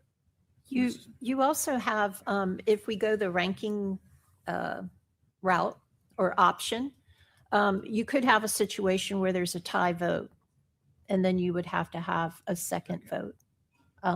If you just go with one vote, and we can write your procedural rules either way, because you don't have any right now, it eliminates that second vote in the event of a tie. So you're saying the alternative would be a ranking method? No, the alternative would be simply for one of you to make a motion to appoint Amy to serve on the town council. And if she got the majority vote, then the decision would be made. And if she did not, if it was a 2-2, if John made the motion, say for Amy Baker and Rebecca seconded, and then you voted, but it ended up in a 2-2, then we go, The motion would the die. motion would die, and we wait for another counselor For an to not- alternative make a to motion on make a someone motion else. for another candidate, and we go until we get a majority on one of the candidates. To me, And it just you sounds know, like it's it's still a- very transparent. Sorry, Mr. Mayor, it's still. No, that's okay. You know, the public is hearing the nominations, the seconds, and then, you know, the way each would vote for the different candidates, you know, just. To me, in it a seems very like the public same forum. process, just one's verbal and one's on a piece of paper that gets read by the town clerk later. But to me, it Well, seems similar to the same And process. also, would it be that that would help when you have someone that has to recuse themselves? They recuse themselves if there's a motion for someone that there's a conflict with, but not the others. That's I correct, believe right? that is also, you know, So in that a benefit case, of this. Here's what concerns me in that case, although I understand where we're going. In that case, then only two. If you've got four people, now you only need two people to vote for someone in. And I tend to like more of the body to weigh in on that. I think there's two ways to get to a result, but that's what would be different. So if someone made a motion for someone that John had a conflict with, or anyone, I should say, then in that case, you only have three voting in the body as opposed to four. So are you suggesting what both Vice Mayor and Councilor King have suggested? Either way is fine for me. I think it gets us to the result we need to get to, but Yeah. you know, it's just not something to die One on the just may vine. take us a couple rounds, one may not. Yeah. And that's So how we've done it. Sounds to in me the like past. you've got consensus, or at least a majority consensus, to do the paper like we do similar to the. So we'll do it the same way that we do our committees and the same way that the town manager and the town attorney are selected. That's another thing that I know it was raised by Jim in the public comment as far as the equality of the questions and time to prepare. Is there a way that we can do it similar to that we did with the town manager and the town attorneys, where one candidate was in the room and was asked the questions and then went out while the other candidate came in, and just to expedite, to make it move a little bit faster so nobody got to hear what the questions were? I think to me that Absolutely. shows consistency in the Sure. process of all three. But That is true. However, I will tell you, we've sat through lots of interviews where, we are live on TV or on the internet. So just putting them out of the room. We can move No, them we did to the a same. room We and just ask did the their- same thing have with the their town. I mean, that was really cool. We all, each of us asked one question. They had a opportunity to introduce themselves, and then we all asked the same question. Mhm. And I think that went really well because I gleaned when we were doing. I'm sorry, I gleaned a lot of that. I mean, and the public, it was totally transparent. The public saw the questions. They were all the same questions. I really liked that process. I think if we could replicate that with this, that would be a win for everybody. Absolutely. And the candidates, we had them in a room with our HR generalist, so there were no TVs on. We were supervised. We were supervised. Right, We weren't on our right. phones. It's like We a were game just, show, So yeah. it was, I think, I agree. I think the process there was very good, and both also transparent, but also, it kept them from hearing the questions in advance. I do have another concern about asking the same question of everyone. This is going to be a unique selection, and not everybody, I can't ask the same question of everyone because one individual I require some more information on specifically from them. So I can't buy into that for that reason. Is there a reason, Mr. King, that you couldn't ask that question of all the candidates? It doesn't apply to all of them. Then their answer would be as such, wouldn't it? That's fine. Then Yeah. I guess I can ask the same question of everybody, and even though it doesn't apply. Yeah, I mean, or, we could, I could work with you to see if there's a way we could ask the question in a more generalized way. Not a reword it. generalized way. Okay, understood. No, that's fine. I can do that. And then Talisa, will you, in the past, you've provided sample questions, or HR has provided sample questions. Will you be doing that same thing? And council members can choose one of those or something different? Absolutely. If you would like, I'm more than happy to help. I can provide samples and then we can have a discussion, or if there's anything specific that you would like to ask, I can help with that as well. Well, I found it I don't think I used any of the questions you guys proposed, but it gave me an insight as to what you can ask and what you can't ask, as far as there's certain things you can't ask questions about, and there's certain things that you can. Mhm. And even though I maybe didn't ask one of those questions specifically, how it was written, it did give me some guidance. So I would like to see that recommendation from staff, because for several reasons. One, it keeps us in the guardrails, and two, it gives us some insight as to maybe some of the concerns that staff has for one of the people that will be giving direction to the staff. So I think it would be beneficial, but I'll listen to my fellow counselors, see if was it informative or was it helpful in your questions that you asked in the town manager and the town attorney in the past. John, I know you've been around the longest. He's long in the tooth. Yeah, no, I agree. I found, at least if nothing else, it gave maybe a framework or it generated different thoughts of questions. So I think it's very good. So I have a comment. I'd like to work with Talisa on some of those questions. And the reason for that is you all have a very difficult job. And just to be selected from the audience and to be asked to come and sit in a seat and make some very important decisions, especially since we will have some land use items. We want to make sure that the three or whoever applies before 5 o'clock today, that they understand. And when they come and sit in the chair, they're ready to go. And I believe that, speaking with Amy, at the close of business early tomorrow, that we would be reaching out to those that have applied, advising them of what the process would be so they have no surprises, requesting that they do review the agenda for February 17th so that when they are selected, they can come and occupy the seat, and we don't skip a beat in doing the town's business.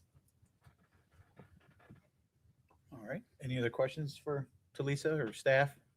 I would just add to Nancy's point too, that we'll make ourselves available to those applicants as well if they have questions of items that are on the agenda, just like we meet with all of you to answer those questions too. We'll make ourselves available for those discussions before the 17th. That handles my trepidation. I had some great trepidation of them just stepping up, because there's a lot to digest. But if you're willing to do that, I'll feel a whole lot more comfortable. I mean, I trust you guys. I mean, I think you and Mr. Brady, whomever it is, but it's a lot to digest. So I think you offering to do that, it gives me some relief, and I'll be very happy. I'm really happy that you're willing to do that. Yeah, it's key. It's going to be key for sure. Yeah, this is a new process. Our goal is for it to be very transparent. And so as long as Will approves, I'd be happy to answer any questions or help navigate.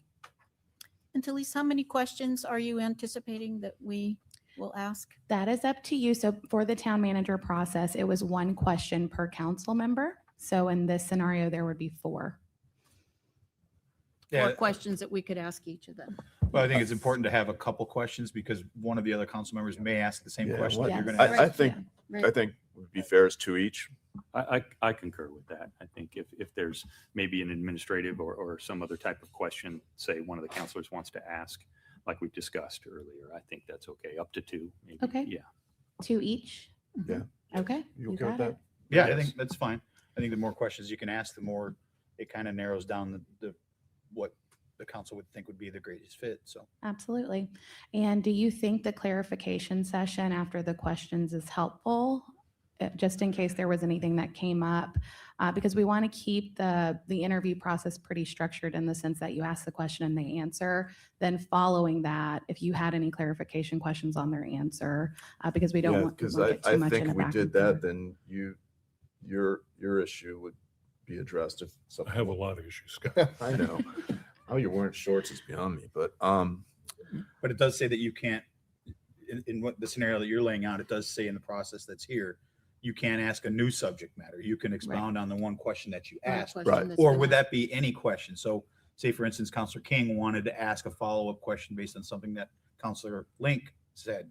Is that within the procedures that you see here, or would it be specific to your question asked? That is up to you. My recommendation would be we keep it very structured where you ask the question, they answer, and then we leave it there. And then you can create any follow-up questions you have and leave that into the next section. That way we don't get into too many back and forth deliberations and extend the process. And then you might be asking new subject matter that the other candidate, was not asked. So keep it specific to the questions that you ask. Yes. If there is, I like having the option, if you need a follow-up question based on maybe there wasn't enough time, or they didn't answer, or you didn't get quite all the information that you wanted. I think having the option to ask that qualifying question is important, but you don't necessarily have to use it if you don't feel that you need it, right? Agree. So it would be similar to, at the end of when you deliberate, does anybody have any follow-up questions? We would just do that separately at the end. And so, I think it just gives you an opportunity to ask clarification questions, but not within the structured interview process. So you don't, so there's not too much back and forth that happens and strays away from the process or the subject matter at hand. So would there be a time limit for the answers? Yes. Okay, perfect. I recommended 3 minutes. I know that's similar to what we do for public comment, but I'm open if you would like that to be shorter or longer, just let us know. Well, I think it's going to depend on the question, right? Yeah. It could be a very easy question, or it could be a very long-winded question. So Right. I think having the flexibility to maneuver a little bit should you need to is important. Up to 5 minutes. Yes, Mayor, I wanted to mention that as well.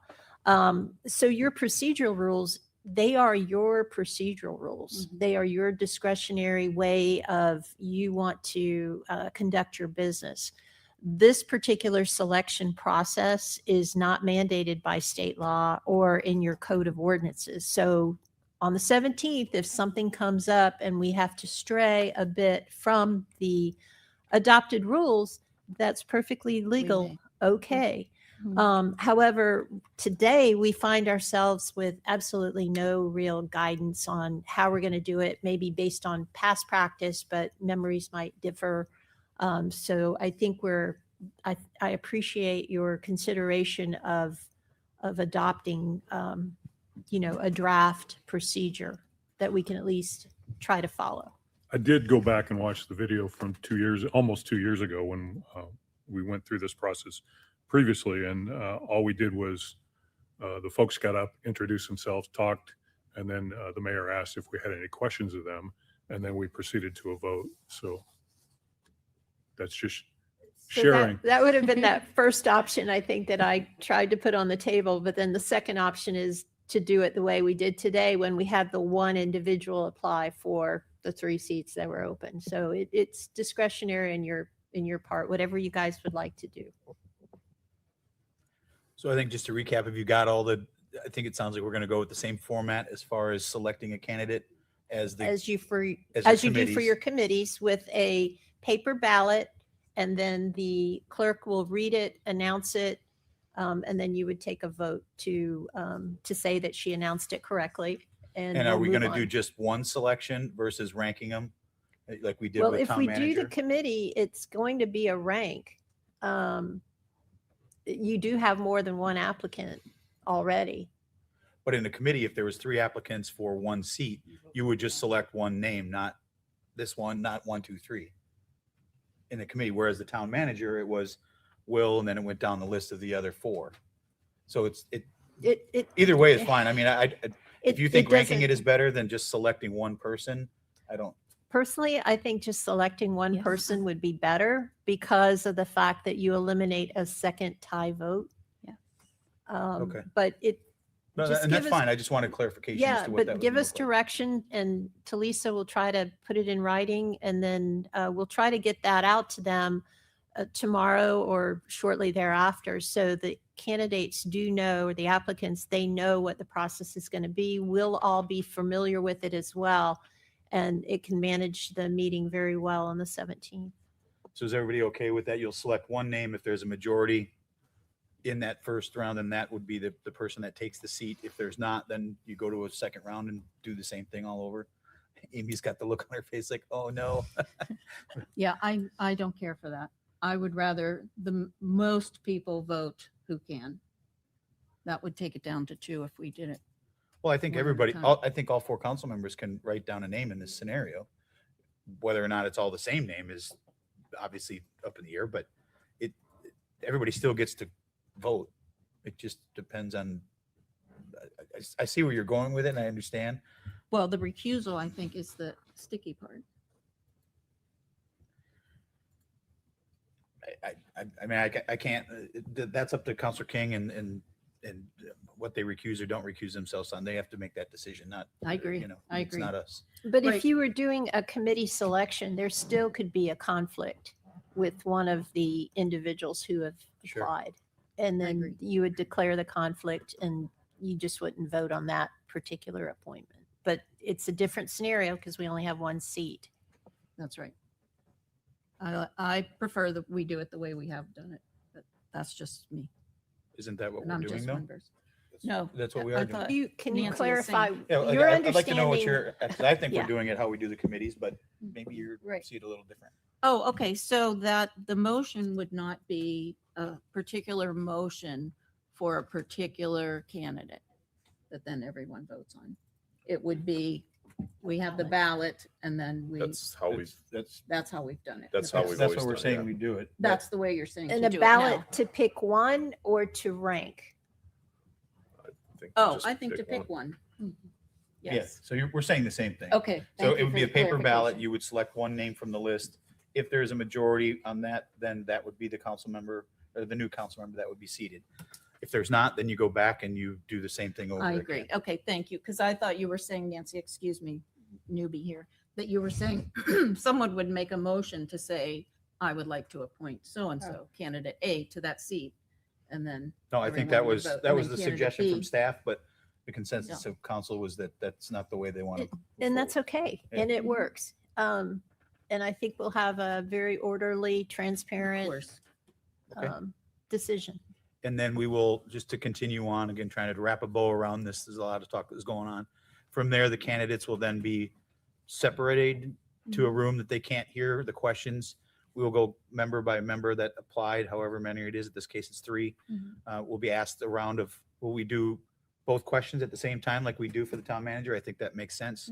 You go down the line and then you ask the second question, then you bring in the next candidate and then the next candidate. Yes. Is that how everybody exactly. sees this Yeah. going? Yes. And then the other thing is with the 3 minutes, I think to broaden it a little bit, maybe have it 3 to 5 minutes. That way, if, again, it's a long-winded question, I'd hate for someone to say, hey, it says 3 minutes and they went 3 minutes and 8 seconds. You know what I mean? Open that a little bit to allow some flexibility, or if they're under 3 minutes, Or that's nor fine. do they have to speak for 3. If it's No. a quick answer, Yeah. it's, we move on. But not knowing Absolutely. what the questions are going to be from the council members, I'd like to have a little flexibility personally in there to be able to So expand. perhaps you don't put a time limit, and then if they go on and on and on and on, you can Right. kind of give them the hint. Yeah, it's, time to bring the hook. For the town manager process, it was, I believe, 15 minutes per candidate for the question. So you could also do like a total minute block where it's not, per question, but you could say 15 minutes per candidate. Or we could just say as advised by the town council. Yeah, I mean, I'm okay with not having any time limit on this. I mean, I don't think any of the candidates are going to sit up there and filibuster, so I'm not too worried about that. But it's not I just comfortable would up hate here. to have any kind of confusion out there. No matter who gets selected, there be some animosity. This person spoke for 3 minutes and 8 seconds, and this one spoke for 3 minutes and 15 seconds, and just to. Is everybody okay with that? I mean, I think it'll be easy. You got it. Well, we will remove the time limit. And also, could you guys comment on how you're going to handle public comment? Just for clarity. Sure. I mean, I have it in the process that there's a public comment before the interview process starts. On top of the 3 minutes at the beginning of the meeting. So they would have, I'm assuming this agenda item will come after the initial open public comment, right? Or would it be before public comment? As it's laid out on the agenda. We can do it either way. How, if you want it part of the opening 3 minutes, we can, or we can put a public comment in this. No, I'm okay with it having the public comment before this agenda item, but is that in addition to, so if someone feels they need to speak for 6 minutes, are they going to have the ability to speak in normal public comment on maybe something else and not be? No, we didn't have public comment for the town manager. Yeah, I I don't think remember we did. If we didn't, I don't remember. We did. probably did. But there was also a Okay. meet and greet before and all that kind of stuff. Oh. So, I mean, most people know the three candidates and they'll probably talk to them, but Mhm. I'm okay either way. Again, if they want to limit it to just the public comment at the beginning and not for the specific agenda item, but I would want you to make a decision as early in the meeting as possible. yeah, okay. So maybe you even do it after the Pledge of Allegiance. And then there's public comment regarding that specific item. And then keep the public comment after. Yes, For any other. for other agenda. things that are on your Yeah. agenda. And Yeah, I'm then okay with that. the first item would be the approval of the final agenda. So you'd have a person sitting here making that vote as their very first vote Makes sense to in me. the seat.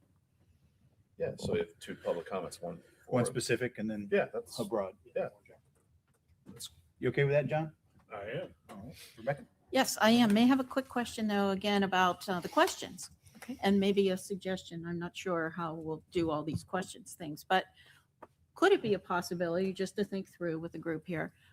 If we had a handful of questions, let's say you gave us a sheet and there were 10 questions or however many. And then each of us could rank which questions were most important to us. Like this is my first, second, third. And then if someone else takes that question, I would go to my second or you'd go to your Yeah, third. that's how we did And then last if we time. have We, 10 questions, we already know Nancy's looked at them, they're good. Teresa's looked at them, but we have a list of questions that we can pick and choose from. wouldn't that require another public meeting? Would it? I'm not sure You how those can't questions. are share gonna come. that. Yeah, Yeah. I think No, the- we it- wouldn't share it, but they bring it to us. I think it worked really well how it went with the last few times we've had to go through this with the town manager, town attorneys. You get a list of 10 or 20 questions from staff. You can choose to use any of those. Got it. But you know, there's going to be one question that maybe you think is most important that you're going to read. Doesn't mean that Scott's not going to have the same one. But if say you go first, Yeah. Scott's going to know that you're already at, and he's going Right. to go to his next question. Right. Yeah. You know what I mean? That's That's exactly kinda what how I we was did. suggesting. That's So kind of how that's we what did you it. I probably picked out 4 questions and I think I don't Yeah, there remember was a who it was. duplicate. There was a duplicate, so I just went to my Perfect, my yeah, next I question. like that. So, Yes, so I can provide the questions before the process, so you can take a look at them, and then you'll have like your predetermined list when you get in, and then if somebody asks your question, then you would just go to your second question and ask the That's same great. question of all candidates. I think it works for me. Yeah. Anything else anybody wants to add or change or modify? thank you. Thanks for this work, Teresa. Thank you. Yeah, I think the public will enjoy having this So system. Absolutely. can we get a vote on the resolution We- as amended? Yep, I was working on it. Just making Alright. sure nobody had any other questions. All right. All right, is there a motion for resolution 26-035 for the town council policies and procedures amendments, appointments to the town council as discussed and laid out today? So moved. Second. A motion by Vice Mayor Safford, seconded by Councilor King. Any further discussion? Councilor Safford? Aye. Councilor King? Aye. Councilor Link? Aye. And I'm an aye as well. That motion carries unanimously. Next is final public comment. Anyone? Yes, I sir. have no- oh, All right, final pub. That's great. First time in a couple months For final For public final, comment. right? final Hi, public. good morning. Craig Luce again. We want to thank you for your attention to the sand project. Staff had a good presentation. The 30 or so people that came out last minute appreciated it. We appreciate your unanimous vote. I look forward to going home and emailing the hundreds of residents on the 7,000 block and show how staff and council work together to create this good result. So thank you very much. Thank you, Craig. We appreciate you emailing them all. Yeah, we don't usually answer public comment, but I just want to make a statement that it was great that you had a lot of people out here, and it's great to see our local residents involved and concerned and coming to our meetings. It's great. Thank you. Either of you two gentlemen have anything you'd like to add? No? Okay. We'll close final public comment. Town manager items. Thank you, Mr. Mayor. I would say to the applicants, it felt a lot longer than 15 minutes when I went through it. So just a warning. I'm glad you said it because I was going to say you talked a lot, Will. No, I'm just kidding. Maybe it's my own fault. It felt longer, but thank you, Mr. Mayor. A few things for the council and public today. We're going to be going. We have some processes that we use to look for different companies and contractors, purchasing cooperatives that allow us to look across a broad network of of companies that have been vetted, for us. And we'd like to expand to another one called Texas Share, which is going to, and Amy can talk in more detail here in a few seconds, but it's going to allow us to expand a little bit more that breadth and menu, if you will, of companies that have been vetted for municipal contracts, municipal work by a cooperative in another part of the country. So just, we wanted to make the council and our residents aware that we're going to be using another source like that, a civic market kind of place. Amy, anything to add to that? No, what Will said is accurate. The more we can expand the possibilities of where we can purchase these commodities, I think it's better. They go out and they solicit a lot of different goods, commodities, services, go through the whole vetting process, and then we just have to, piggyback on that. And it doesn't change our procurement process Right. at all. We go No, through I all was that. going to add that your procurement code already provides for this cooperative purchasing, and currently the town has an agreement with Sourcewell. So expanding it to another co-op is very consistent with your code. Perfect. Next, an update, a short update on Fort Myers Beach Elementary School and stuff. I know the school district made the announcement over the weekend that made the public announcement that Attorney Kathy DeBree Bruno is going to be leaving the school district for another position in another part of the state. They made the announcement too of who they're nominating to replace her for the board to consider. We're still in negotiations. I expressed my concerns with the deputy superintendent about this possibly extending our negotiations. How I don't want that to happen. I'd like to be able to continue at the pace, hopefully a better pace than what we've been on. But I do understand there will be impacts. Just wanted to make sure that the council was aware of that change, and I can pass any questions along if you have them.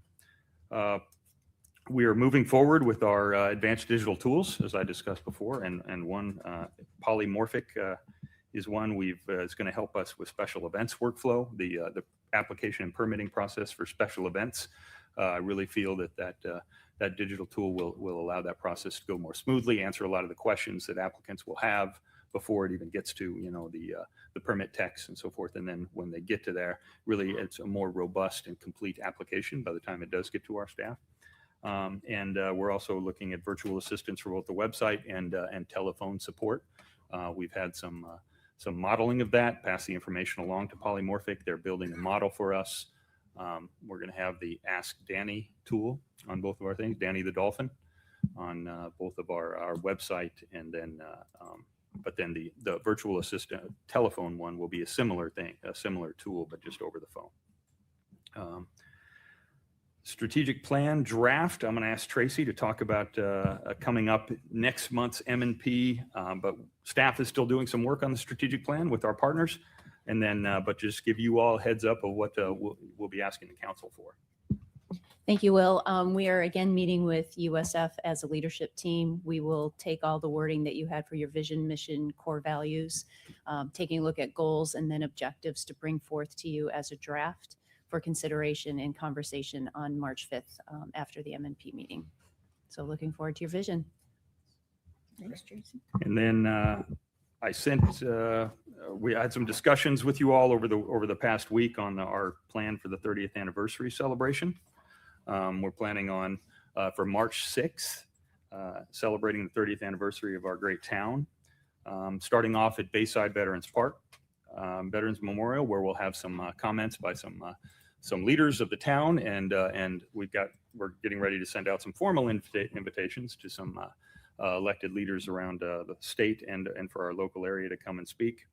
We'll start there with those comments, and then Tracy's been working with our historical society as well as the arts groups around town. We're going to have, alongside Old San Carlos, historic photos, progressive, of the town, and some artwork by local artists of the town and our area here, where people can walk and mingle as they move up Bayside Veterans Memorial on the way up to Times Square, where we'll eventually end up in Times Square to have some more leader discussions, comments by leaders, and then a talk by myself, and I'll talk with you, Mr. Mayor, on kind of our vision, visioning of the future of Times Square in that area of the park. That's our concept as of right now.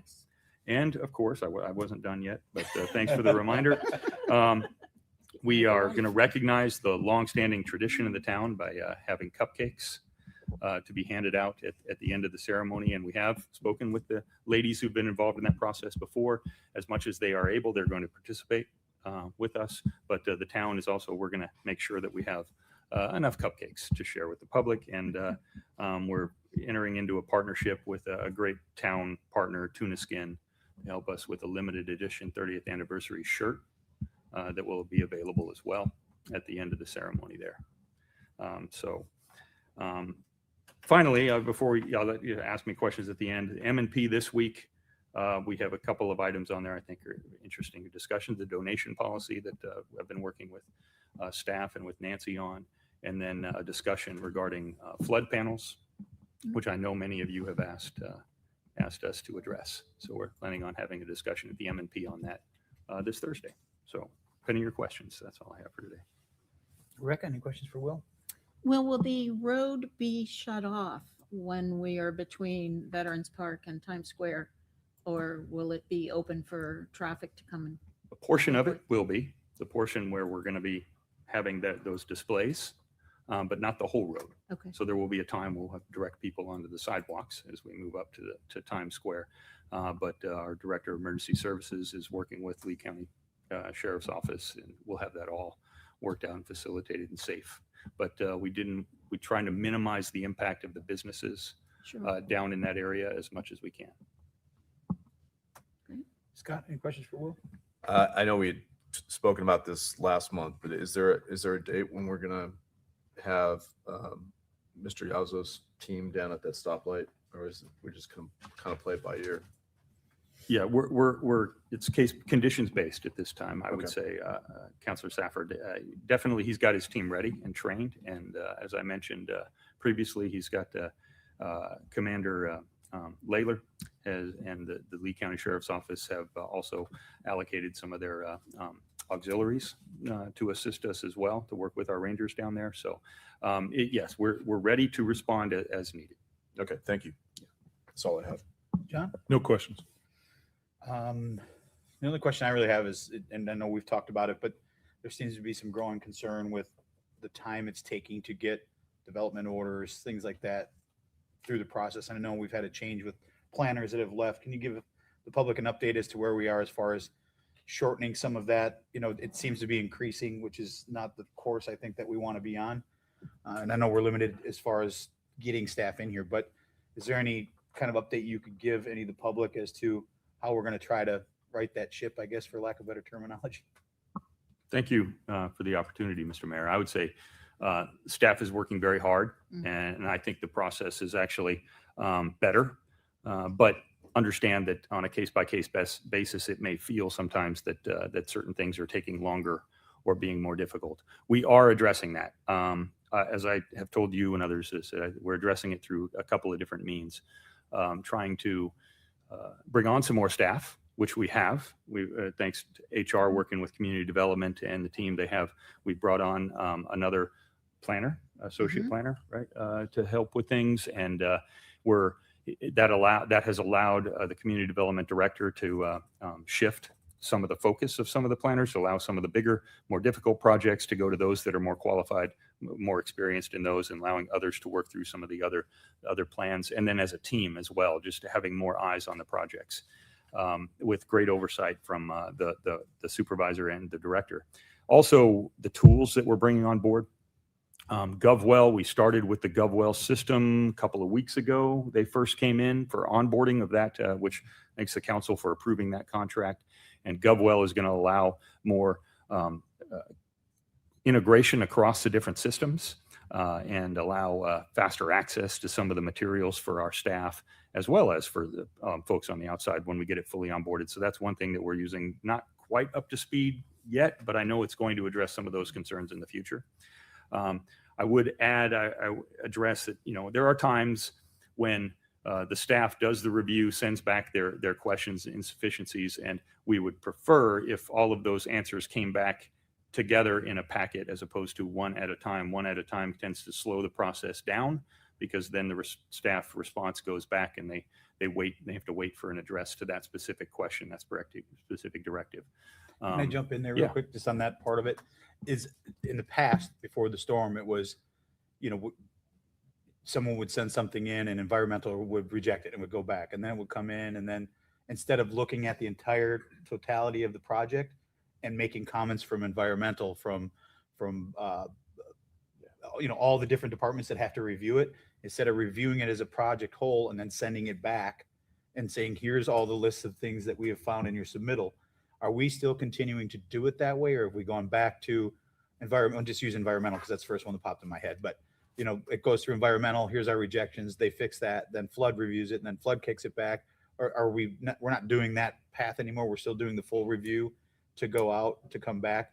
And the reason I say that is some of the complaints that I'm hearing from some of the developments that have been approved is that as we've transitioned, whether people have left for whatever reason, the reviewers, it doesn't seem like there's a lot of consistency, at least in their eyes, of where the guardrails are and how one planner interprets the code versus how another person interprets the code.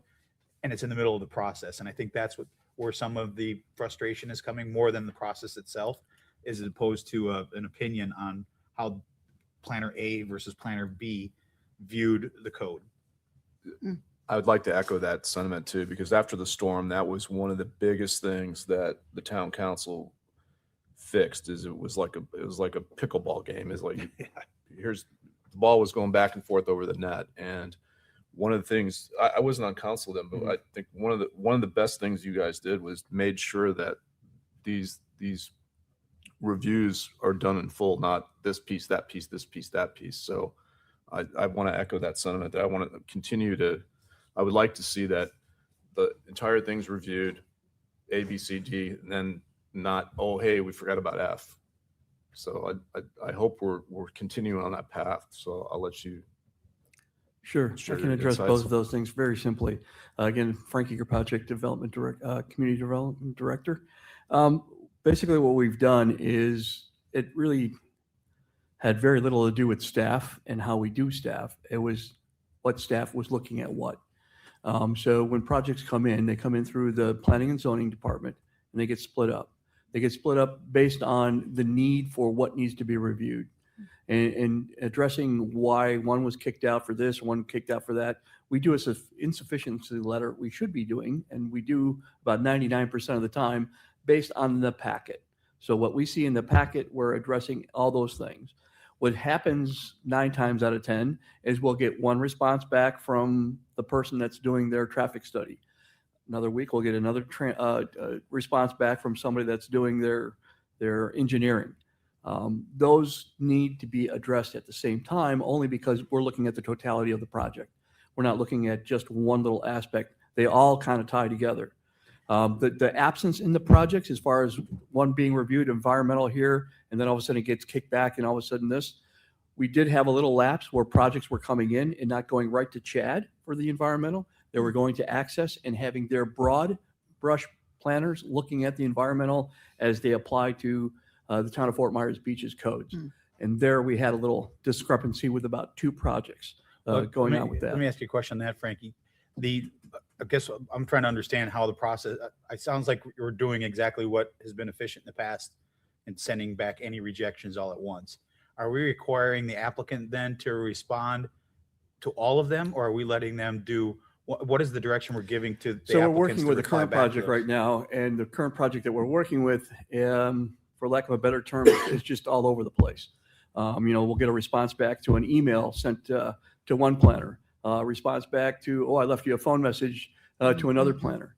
So we had a meeting with this group about a month and a half ago, and it explained every developer on this island, big or small, we send you the insufficiency letter. We ask that those responses come back to us in that order, in that packet. We give you a packet. We want the packet back. Okay. We don't want hodgepodge here and there, because that's where things really get, you said about keeping in the guardrails. Yeah. All of a sudden, that same planner who's working on multiple projects is like, oh, I got a response back, but yeah, I'll get to that. It's not cohesive. We need to see that addressed in a packet. And that's how we keep our planners on track. That's how we keep everybody in that process on track.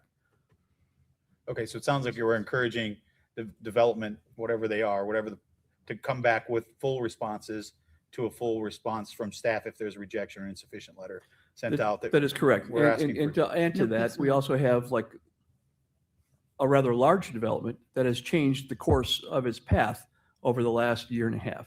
So, when those changes come in, that takes time too, because now you're looking at stuff where, did you answer the question from a year and a half ago, or is this a whole new thing because you're going in a different direction? So there's great pause put into that as well. And again, when you're talking with a staff of 10 people for a town of our size, we're already a larger department than we ever were before. I think, and I expressed this to the town manager and deputy town manager, that we are far above where we should be as far as some of these things. It's just, we have to reply and adapt to what we're given. And we give them out the packet, we expect that packet back. And that's kind of the plain and simple part of it. Okay, well, yeah, I mean, it takes two to tango, right? So I understand. There's always two sides to a story. I'm glad well, there's usually three, but yeah, I understand your point. Yeah, okay, that's good clarification, because I think the more we can let people know, it's just, when we get, and I'm sure my fellow counselors get it, when you get, whether it's a homeowner or it's a commercial project, and they're like, it's been 4 months, we haven't gotten any communication from the planning staff. Can you help us get an answer? That's where it becomes concerning, right? 4 months is a long time. And I know that it's very difficult. I know in the past, we try to do on residential 14-day things. It's impossible, I would think, on commercial projects. But if we can figure out maybe better ways to bring that down. And what I've noticed in when we have to sign off on things that come through, whether we talk about here, sometimes it'll be 3, 4, 5 months before I'll see something that we made a decision on. And that stalls us. It stalls the developer. It stalls the resident. And so there's a few things there. I'm hoping that we can figure out a way to condense that. I know some of it's, and I think Nancy's talked about it in the past, is there's been issues between what our interpretation is based on the policy decisions and what theirs are. And that's what kind of delays some of this. So I think we've been trying to address that, to narrow down what exactly we mean when we're saying our policy decisions, so that the staff has a clear path forward to say, resident A or developer A, this is what was said, this is what it means. And if they go back and forth, then that is on them. But hopefully we're getting closer to where you're getting the right direction from us, to not create that confusion in the 4-month lapse in signing resolutions or ordinances into. No, we've definitely helped that. And Nancy's been instrumental in getting that process really going and streamlining too. But to Will's point earlier, our new software, that nothing is a magic elixir, but it'll take us from where we were in the Stone Ages with the current software we've been using before the storm and after the storm, to basically in a fair field as far as other communities in our area. In fact, one step above, because it'll be AI generated, it'll help us, but you'll be able to see each particular step, what each particular planner or reviewer is going through and what they're dealing with on our side, on the inside. And we can relate that better in situations like this. I only ask is that there's a way to rename the hyperlinks. It's driving me nuts for 5 years to be able to. All that is going to community redone. We have the worst, to figure out the worst public interface on our webpage between our community development department, and that's ongoing right now. So we're getting there. Good. I'm glad. Wanted the public to know that we are discussing it, because sometimes they send things in and they don't think things are happening, but the wheels are moving and progress is happening. And again, I'm always the person to, I'm the one who takes the responsibility for that department, so they can always reach out to me as well. You got it. Thank you. Thank you. That's all I had. Anything else, Will? No, sir. Thank you. You have anything you want to add? You sure? Okay. Town attorney items. Okay, 2 items very quickly. On Wednesday, Chloe Berriman, who is an attorney with our firm, she'll be joining me for an evidentiary hearing before our code enforcement magistrate on the White Sand project or foreclosure. So if you're around town hall, I'd like the opportunity to introduce her to you. I know she's had some interaction with some of our staff on the procurement side, I think perhaps the land use side as well. And she's just delightful. The second thing is just, I want to wish everyone a happy Groundhog's Day. John, any questions for Nancy? No. Scott? Rebecca? Nope. All right. Council member items and reports. John?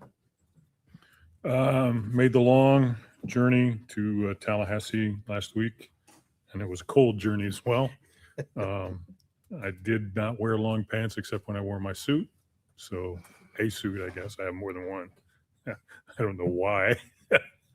But it was an interesting process. I did get together socially with Representative Botana, Senator Martin, and former interim town manager Chris Hawley. And that was a fun and good time. And I always enjoyed seeing Mr. Hawley and the other two gentlemen as well. Did get to meet one-on-one during the day, Tuesday, with Representative Botana, and expressed what we are asking for from the state, which I don't think is a lot, and honestly, a lot of folks don't think is a lot, with the phase 2 of the downtown stormwater improvement and the road infrastructure improvement. I think we know that Representative Botana will always be there for us. So it was good to spend time with him. I did not get to meet one-on-one with Senator Martin formally, but I did express those needs and desires as well. Very good. Thank you for the trip, and hopefully you had some fun. There was a couple of nice restaurants downtown that Chris and I were able to enjoy. So yeah. I can tell you a couple to avoid. Well, we can compare notes later. There you go. I just wanted to add on to John's report. I got a red alert this morning from Becky Vos asking me to let you all know about a bill that's going through. It's committee substitute for Senate Bill 948, which is creating the Florida Starter Home Act. Just very quickly, it is the preemption of all preemptions for your zoning and land use approvals. Shocker. Yeah, it's once again taking away home rule. Anything else, John? No. Scott? John, I want to thank you personally for representing us up at the state level. That's I know it's a lot of time and a lot of work, but thank you. My only report is I've been officially put on the TDC, and my first meeting is next Thursday. I'm really looking forward to it. And as well, happy Groundhog's Day. It's not a fake holiday. It's actually the day between the solstice and the equinox, just like May Day and Halloween. So it's been celebrated for millennia. So happy Groundhog Day. Rebecca? No items, Mayor. I do not have anything either. They've all been covered. If there's nothing else, John? In the immortal words of Don McLean, February made me shiver. So bye-bye, Miss American Pie. If you know, you know, move to adjourn.